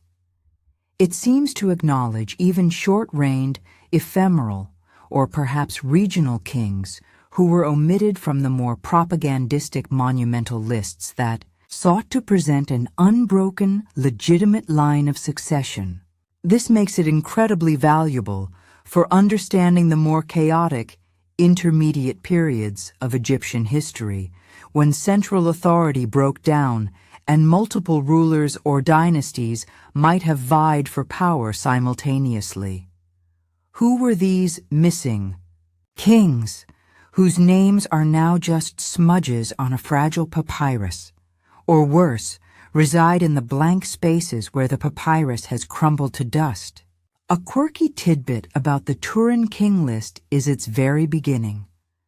Before it gets to the historical human pharaohs, it lists dynasties of gods, demigods, and spirits of the dead, or followers of Horus, who were said to have ruled Egypt for immensely long periods in a mythical golden age.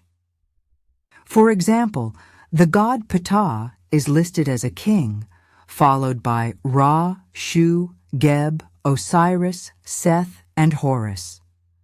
While modern historians don't take these divine reigns literally, it shows how the ancient Egyptians themselves conceived of their history as stretching back into the realm of myth, with a seamless transition from divine to human rule.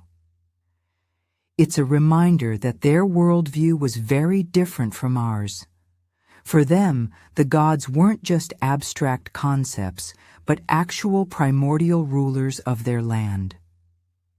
It's as if the official list of British monarchs started with King Arthur and Merlin before getting to William the Conqueror. The damage to the papyrus is particularly acute in sections dealing with the Second Intermediate Period, the time of the Hyksos rule in Lower Egypt. This was a complex and often confusing era, and the Turin king list could potentially offer unparalleled clarity if it were intact. How many Hyksos kings were there? What were their Egyptian names, if any? How long did each rule? The answers to these questions are likely hidden in the lost fragments. The scribe who compiled the Turin king list was doing something remarkable, attempting to create a comprehensive historical record.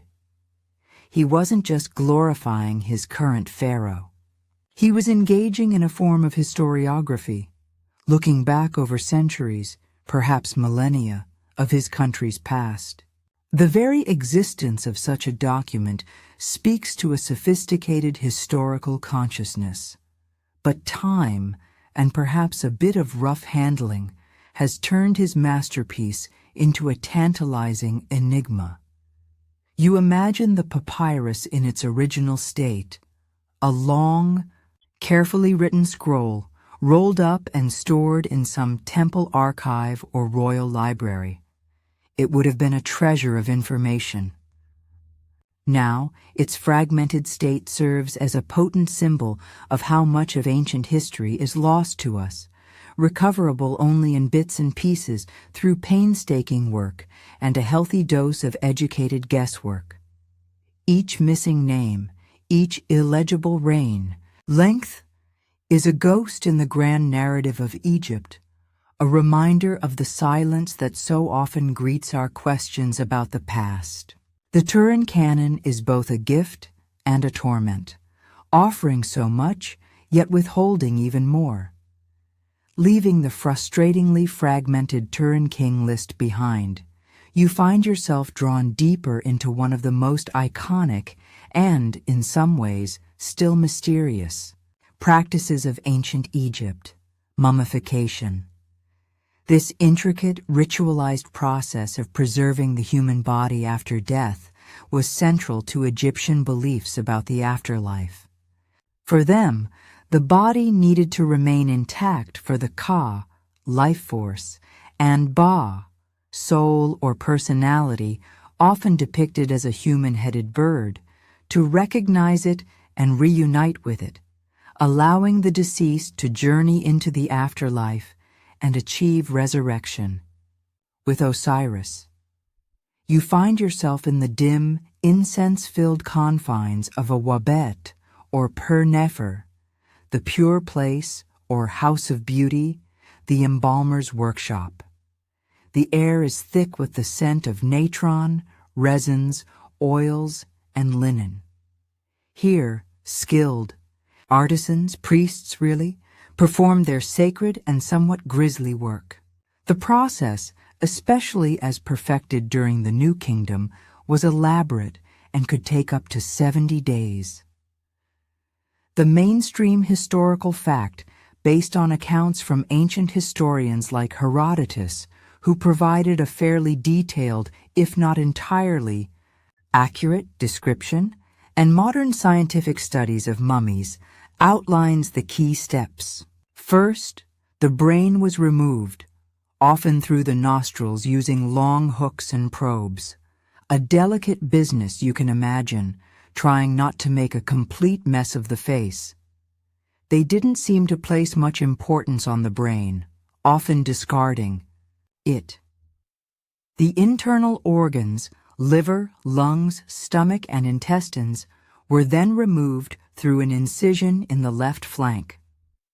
These were individually mummified, wrapped, and placed into 4 canopic jars, each protected by one of the 4 sons of Horus.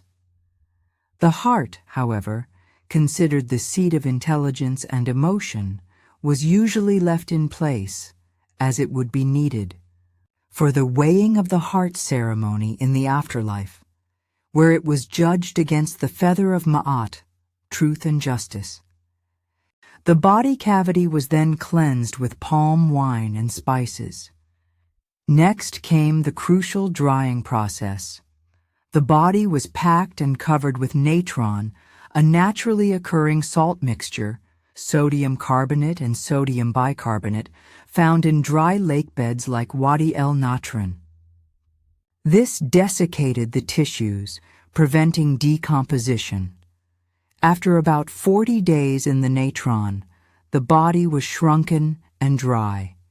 It was then washed, anointed with fragrant oils and resins, like myrrh and cedar oil, remember punt? And the skin was made more supple. The empty body cavity was packed with linen, sawdust, or more natron bags to restore a more lifelike shape.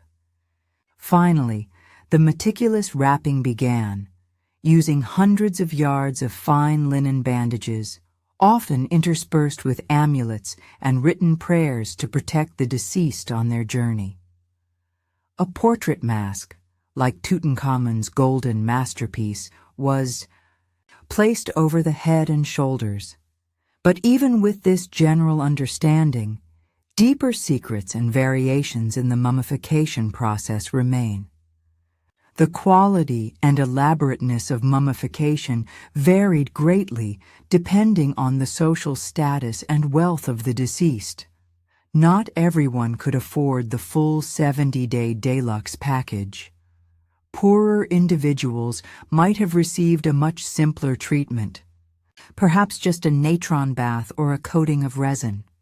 And here's where historians still argue. What were the exact recipes for the embalming fluids and resins used? While we can analyze residues found on mummies, identifying all the precise ingredients and their specific functions is challenging. Some of these substances were imported from distant lands, their trade shrouded in the mists of time. Were there secret ingredients known only to the master embalmers, passed down through generations? The Egyptians were skilled chemists, and their knowledge of preservatives, antiseptics, and aromatics was clearly advanced. But the full extent of their pharmacopoeia for mummification is not completely understood. It's like trying to recreate a secret family recipe with only a stained napkin and a few lingering smells to go by. A quirky and somewhat unsettling tidbit concerns experiments by the ancient embalmers. It seems they didn't always get it right, or perhaps they were constantly refining their techniques. Some early mummies are poorly preserved, little more than skeletons. Others are overly desiccated or have suffered damage from the brain removal process.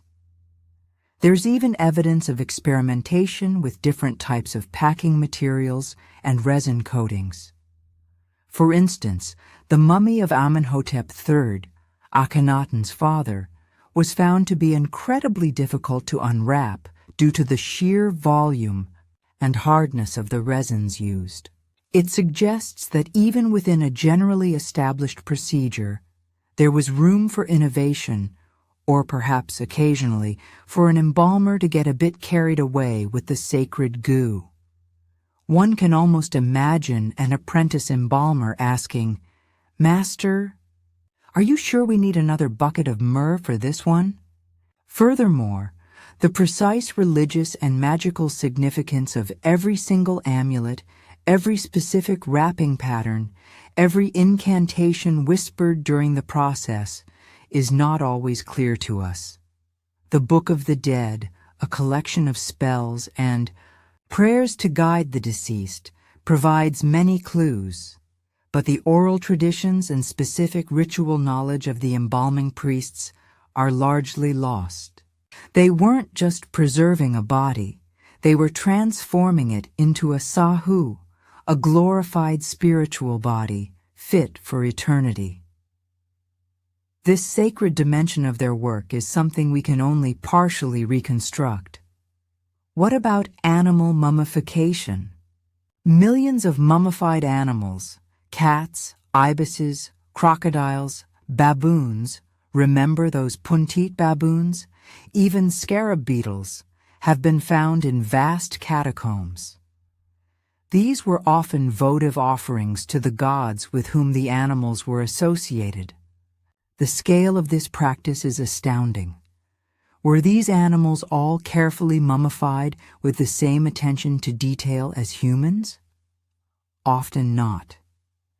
Many animal mummies are simpler, sometimes even fakes, just a few bones wrapped to look like a complete animal. This suggests a mass production element, perhaps a cynical trade in religious offerings, or simply an overwhelming demand that outstripped the supply of carefully prepared sacred animals.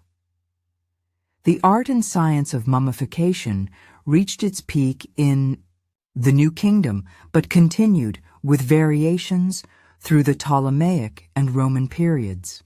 As you ponder the dedication, the skill, and the profound beliefs that drove this practice for over 3,000 years, you realize that while we understand the how in broad strokes, the subtler whys and the full depth of their ancient knowledge still hold many secrets.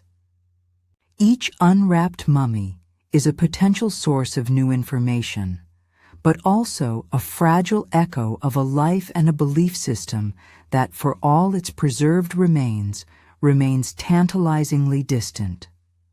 From the hushed and resin-scented atmosphere of the embalmer's workshop, your attention is snagged by a particular mummy, one that doesn't exude serene eternal repose, but rather a silent, chilling agony.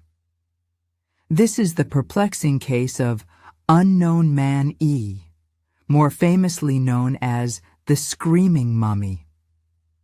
Discovered in 1881 in the Deir el-Bahri cache, DB 320, a hidden tomb where New Kingdom royal mummies were reburied by priests to protect them from looters.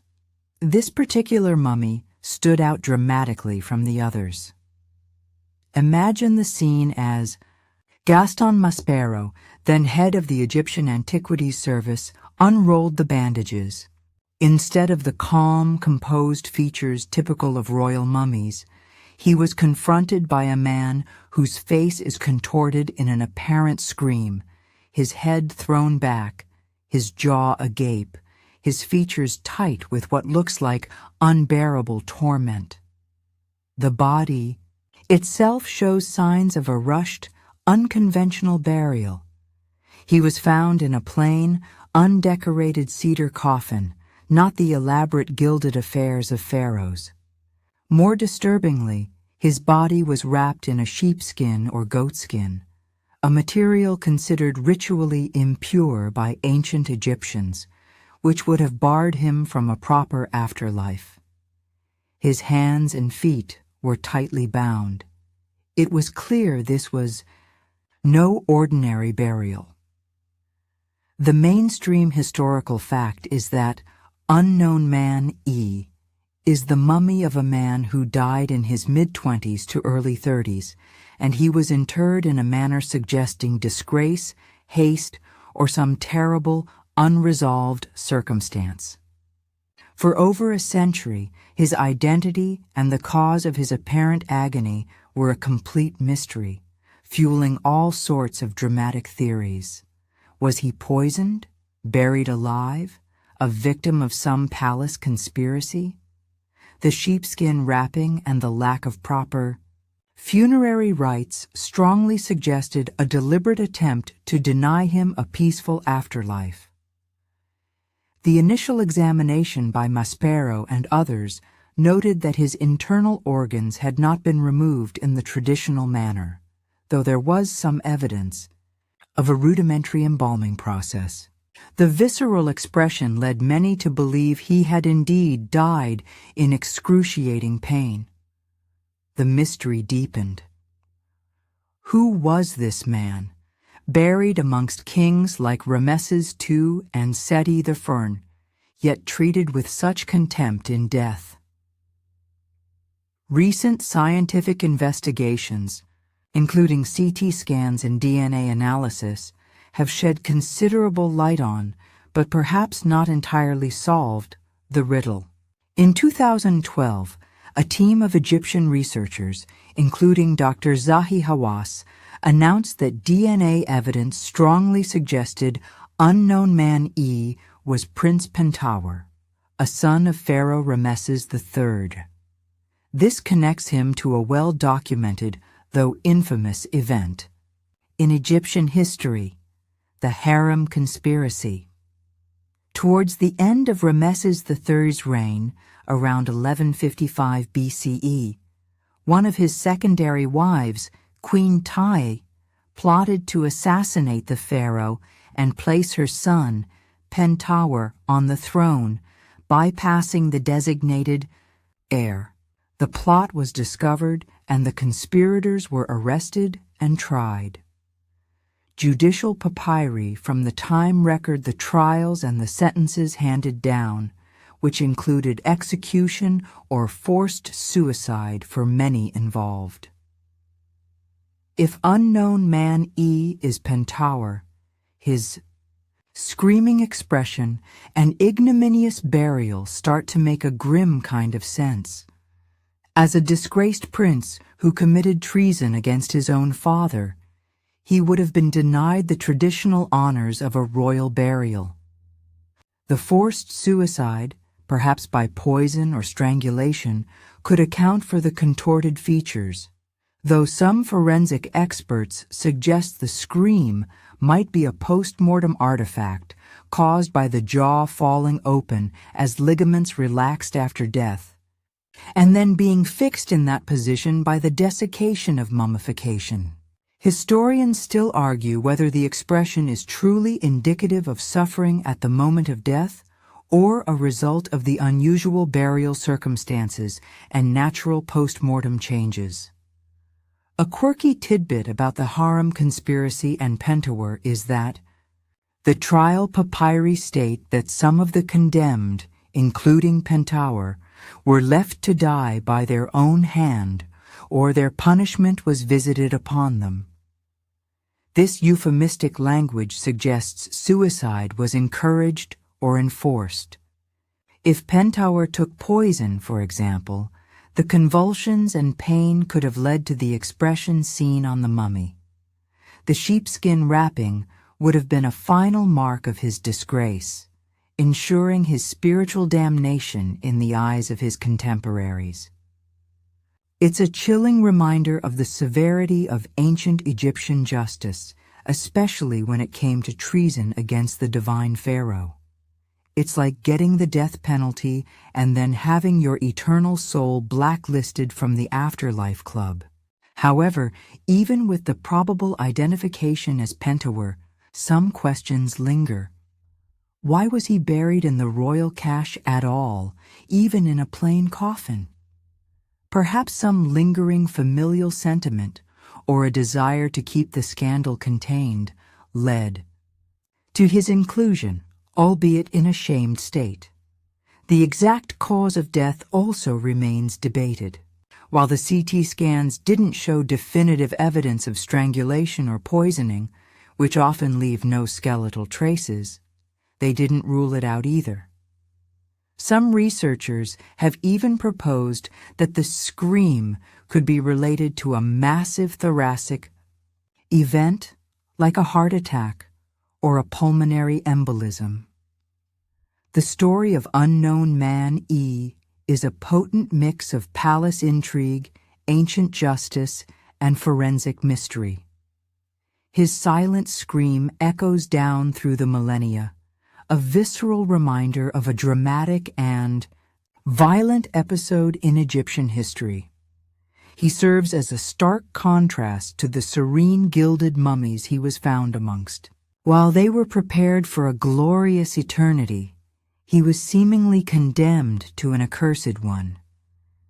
You look at the images of his face, frozen in that eternal cry.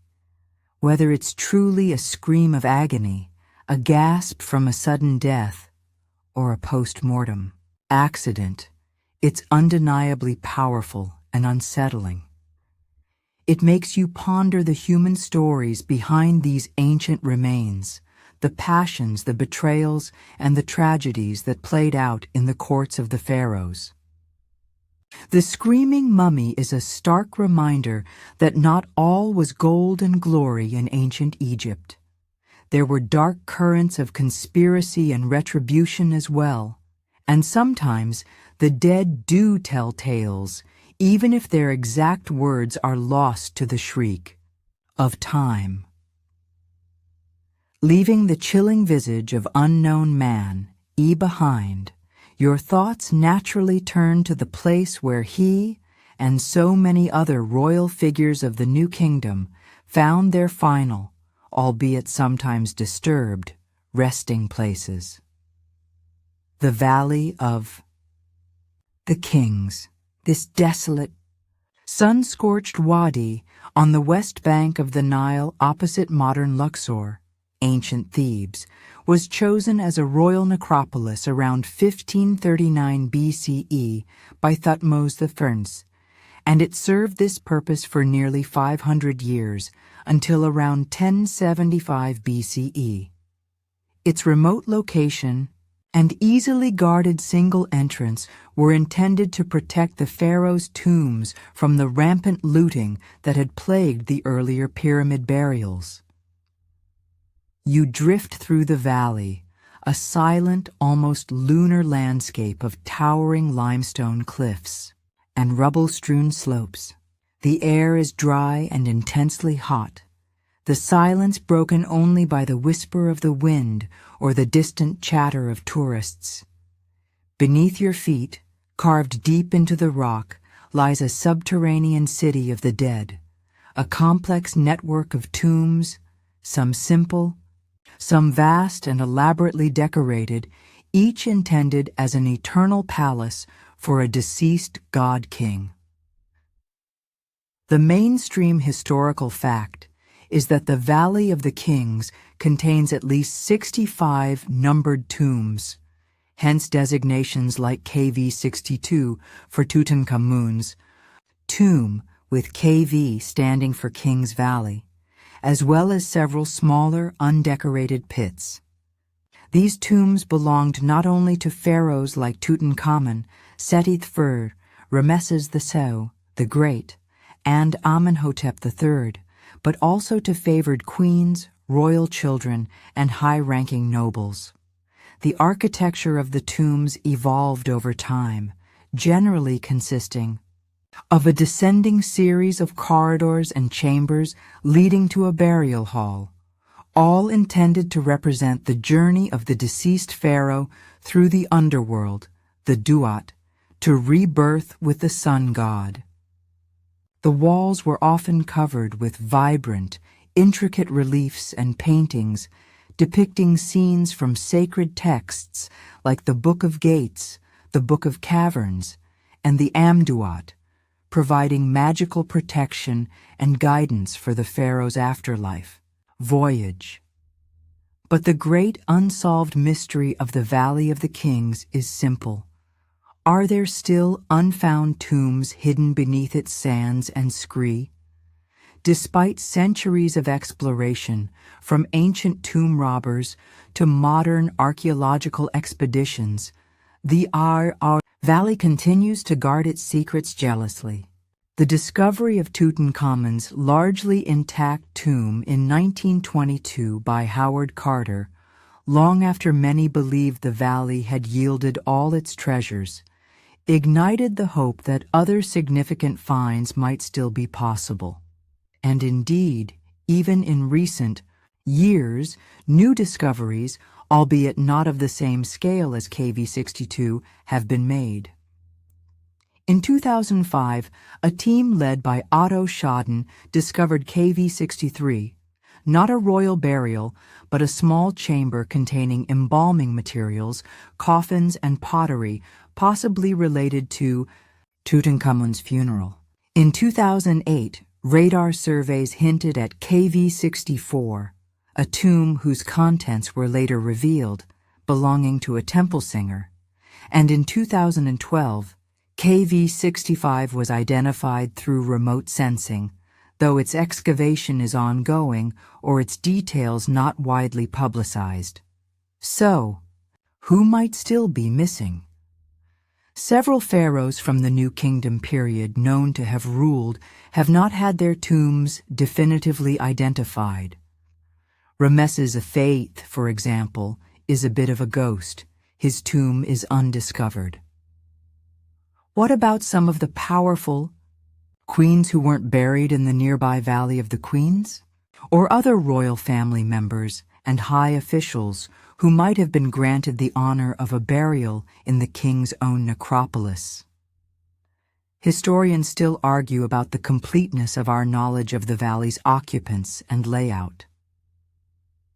The ancient Egyptians were masters of concealment when they wanted to be.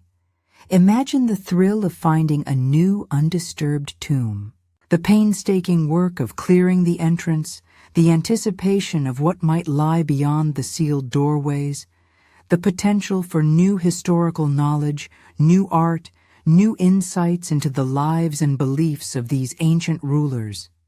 It's the ultimate treasure hunt played out against a backdrop of immense historical significance. It's like knowing there are still hidden rooms in a vast ancient library, each potentially containing a lost masterpiece. A quirky tidbit related to the valley is the existence of workmen's huts near the tomb entrances. These are the remains of the stone shelters used by the artisans and laborers of Deir el-Medina, the village where the tomb builders and decorators lived. These skilled craftsmen, the servants in the place of truth, spent their lives quarrying and decorating these magnificent eternal homes for their pharaohs. They left behind a wealth of ostraca, shards of pottery or limestone flakes used for notes, sketches, and even laundry lists, giving us an intimate glimpse into their daily lives, their work schedules, their pay in rations of food and beer, their disputes, and even their strikes when rations were late. It's a fascinating counterpoint to the divine grandeur of the tombs themselves, the very human hands that created these monuments to immortality. You can almost hear them grumbling about the dust, the heat, and the demanding foreman, much like any construction crew today, just with more hieroglyphs. The search for new tombs employs a range of techniques, from traditional archaeological survey and excavation to modern remote sensing technologies like ground-penetrating radar, GPR, magnetometry, and thermal imaging. These methods can help detect anomalies beneath the surface, voids, buried structures, or disturbed soil that might indicate a hidden tomb entrance. However, the valley's geology is complex, with layers of bedrock, scree, and flood deposits, making interpretation of remote sensing data challenging. What looks like a promising anomaly could turn out to be a natural fissure or a previously looted and forgotten shaft. The dream of finding another intact royal burial, perhaps even one rivaling Tutankhamun's in its riches and preservation, continues to drive exploration. But even finding a plundered tomb can yield invaluable information, fragments of inscriptions, remnants of funerary goods, or clues to its original owner. Each discovery, no matter how small, adds another piece to the vast puzzle of New Kingdom. Egypt. You walk the dusty paths of the valley, the sun beating down, and you can't help but wonder what still lies hidden just a few feet beneath the surface, waiting for the right combination of luck, perseverance, and scientific insight to bring it to light. The Valley of the Kings hasn't given up all its secrets yet.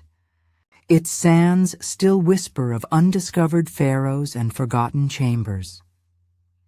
As you reluctantly prepare to leave the sun-baked stillness of the Valley of the Kings, your journey takes one more intriguing detour, not too far away, to another ancient and sacred site, Abydos.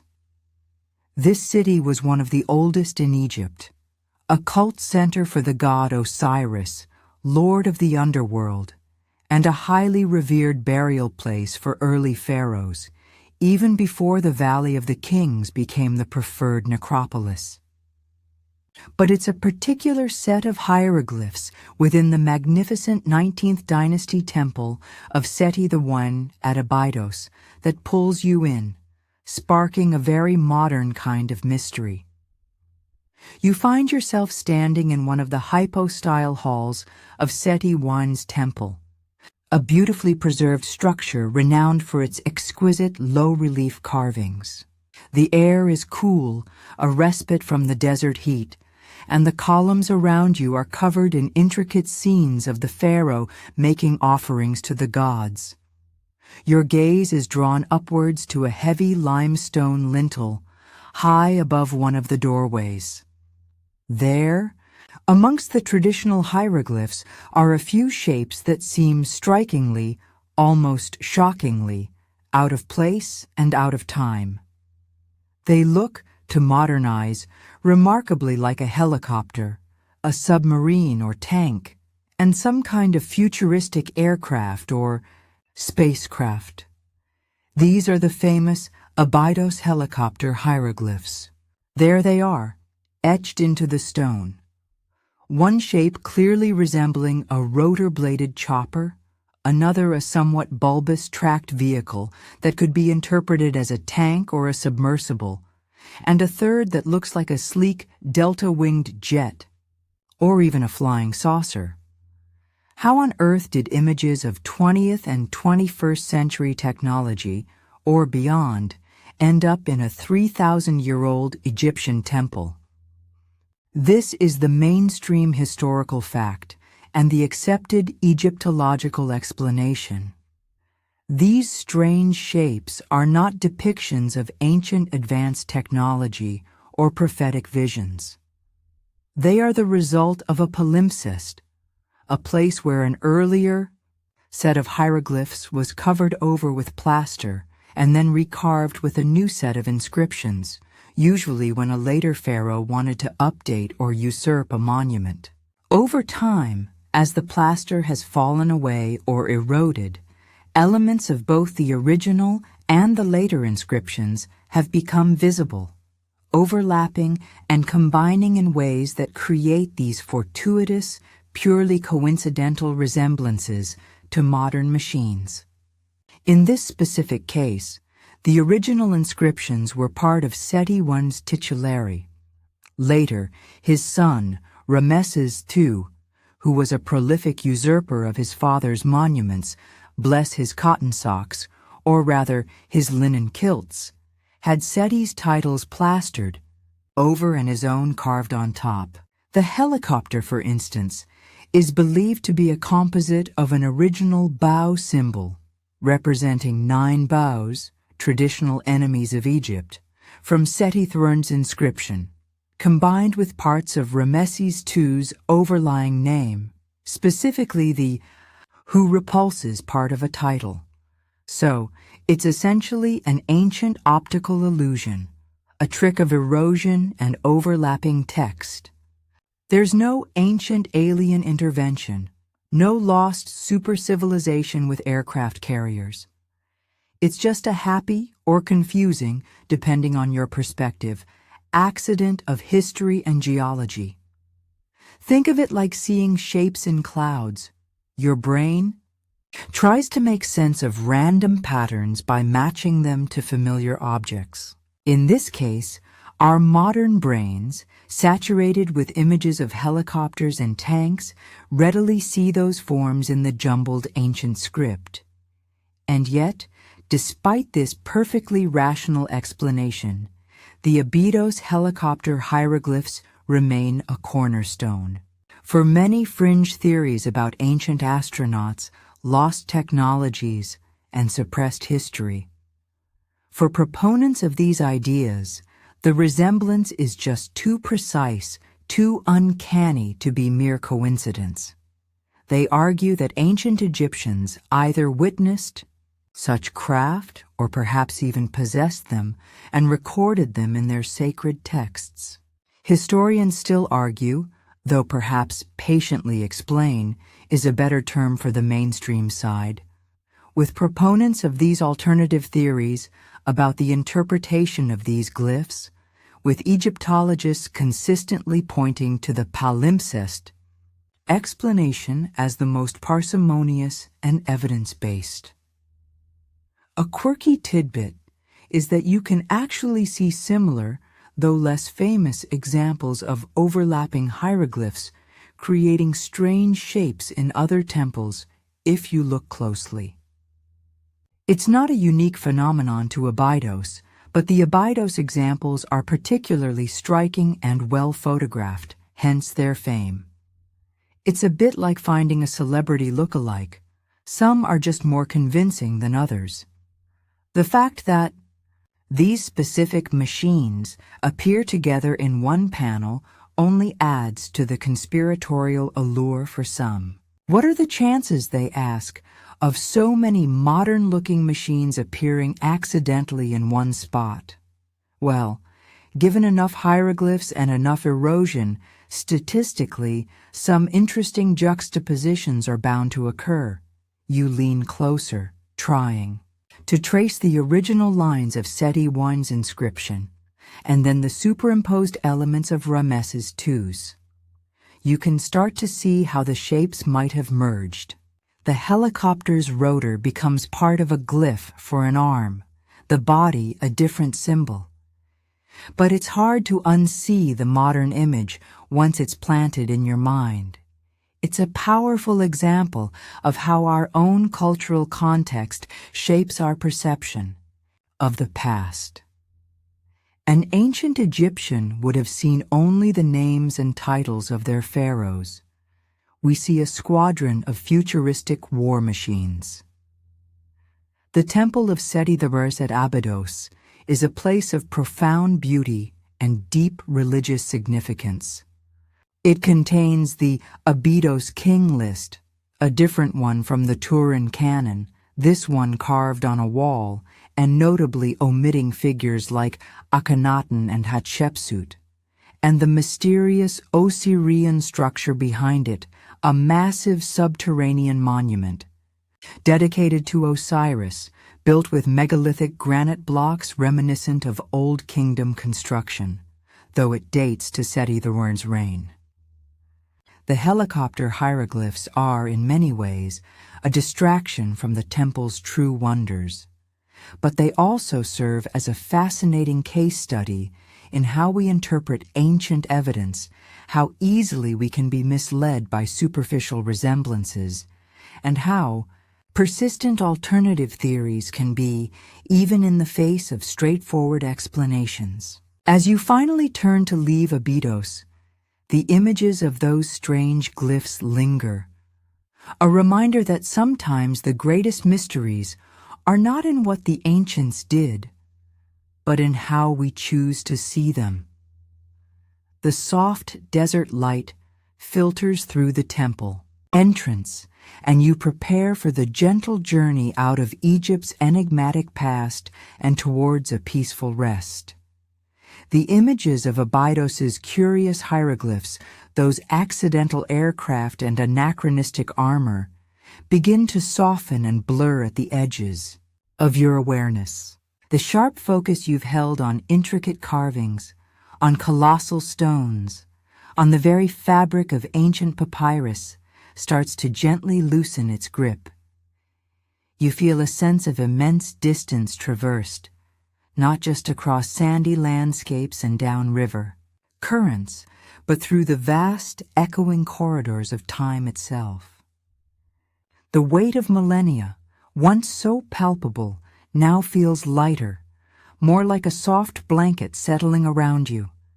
The mysteries you've encountered, the Sphinx's inscrutable age, the pyramid's almost impossible construction, the vanished capstone that once crowned Khufu's masterpiece, the faint glow of Dendera's symbolic lights, Akhenaten's erased revolution and Nefertiti's silent departure, Tutankhamun's shadowed death and the whispers of his curse, they all begin to coalesce, not into answers, but into a deeper appreciation for the sheer depth of what remains unknown.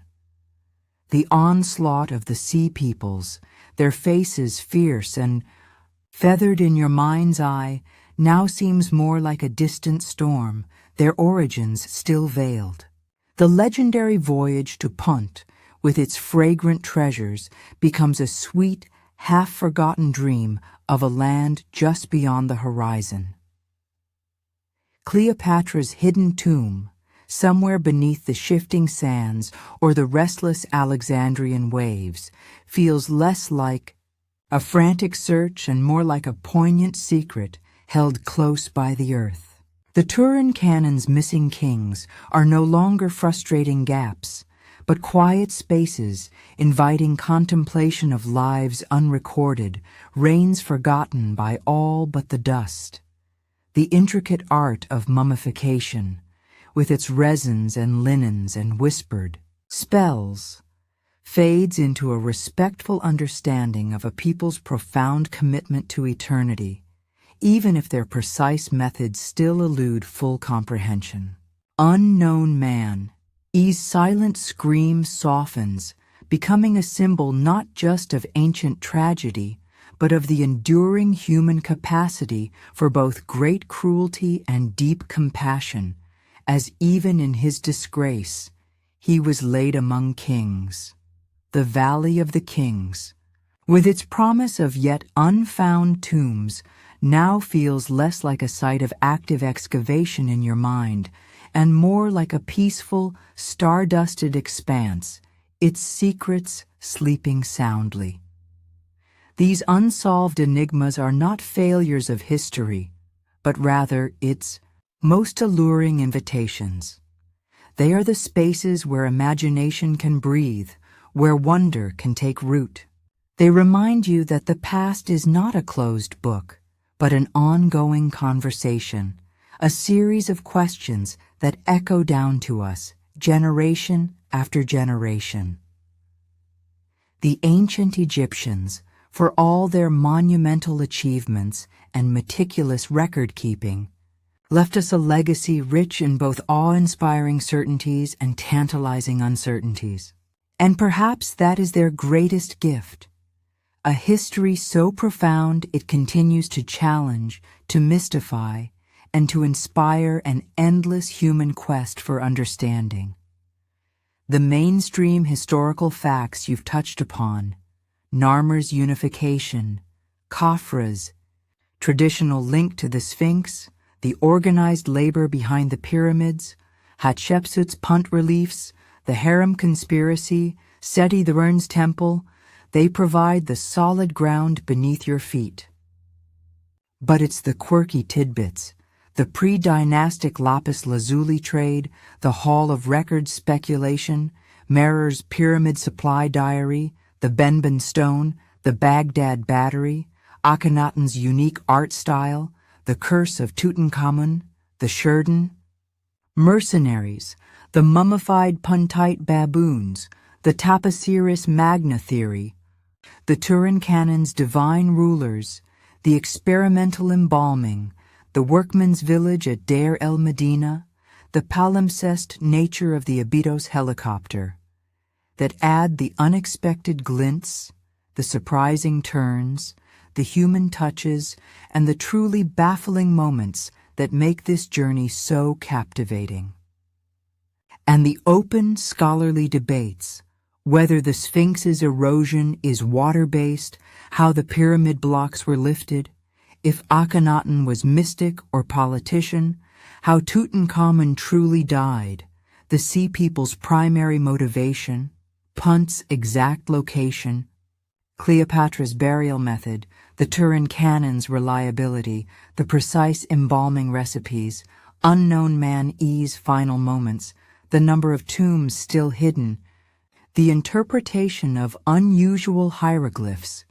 These remind you that history is a living, breathing discipline, full of intellectual vigor and the passionate pursuit of ever clearer, though perhaps never complete, truth. The air around you grows still. The imagined desert sun has long set, replaced by a cool, starlit sky.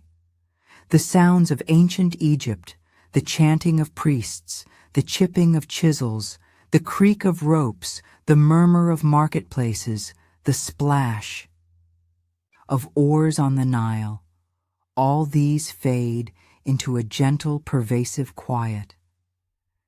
The mysteries remain, but they no longer clamor for solutions. Instead, they hang suspended, like distant stars, beautiful in their enigmatic glow.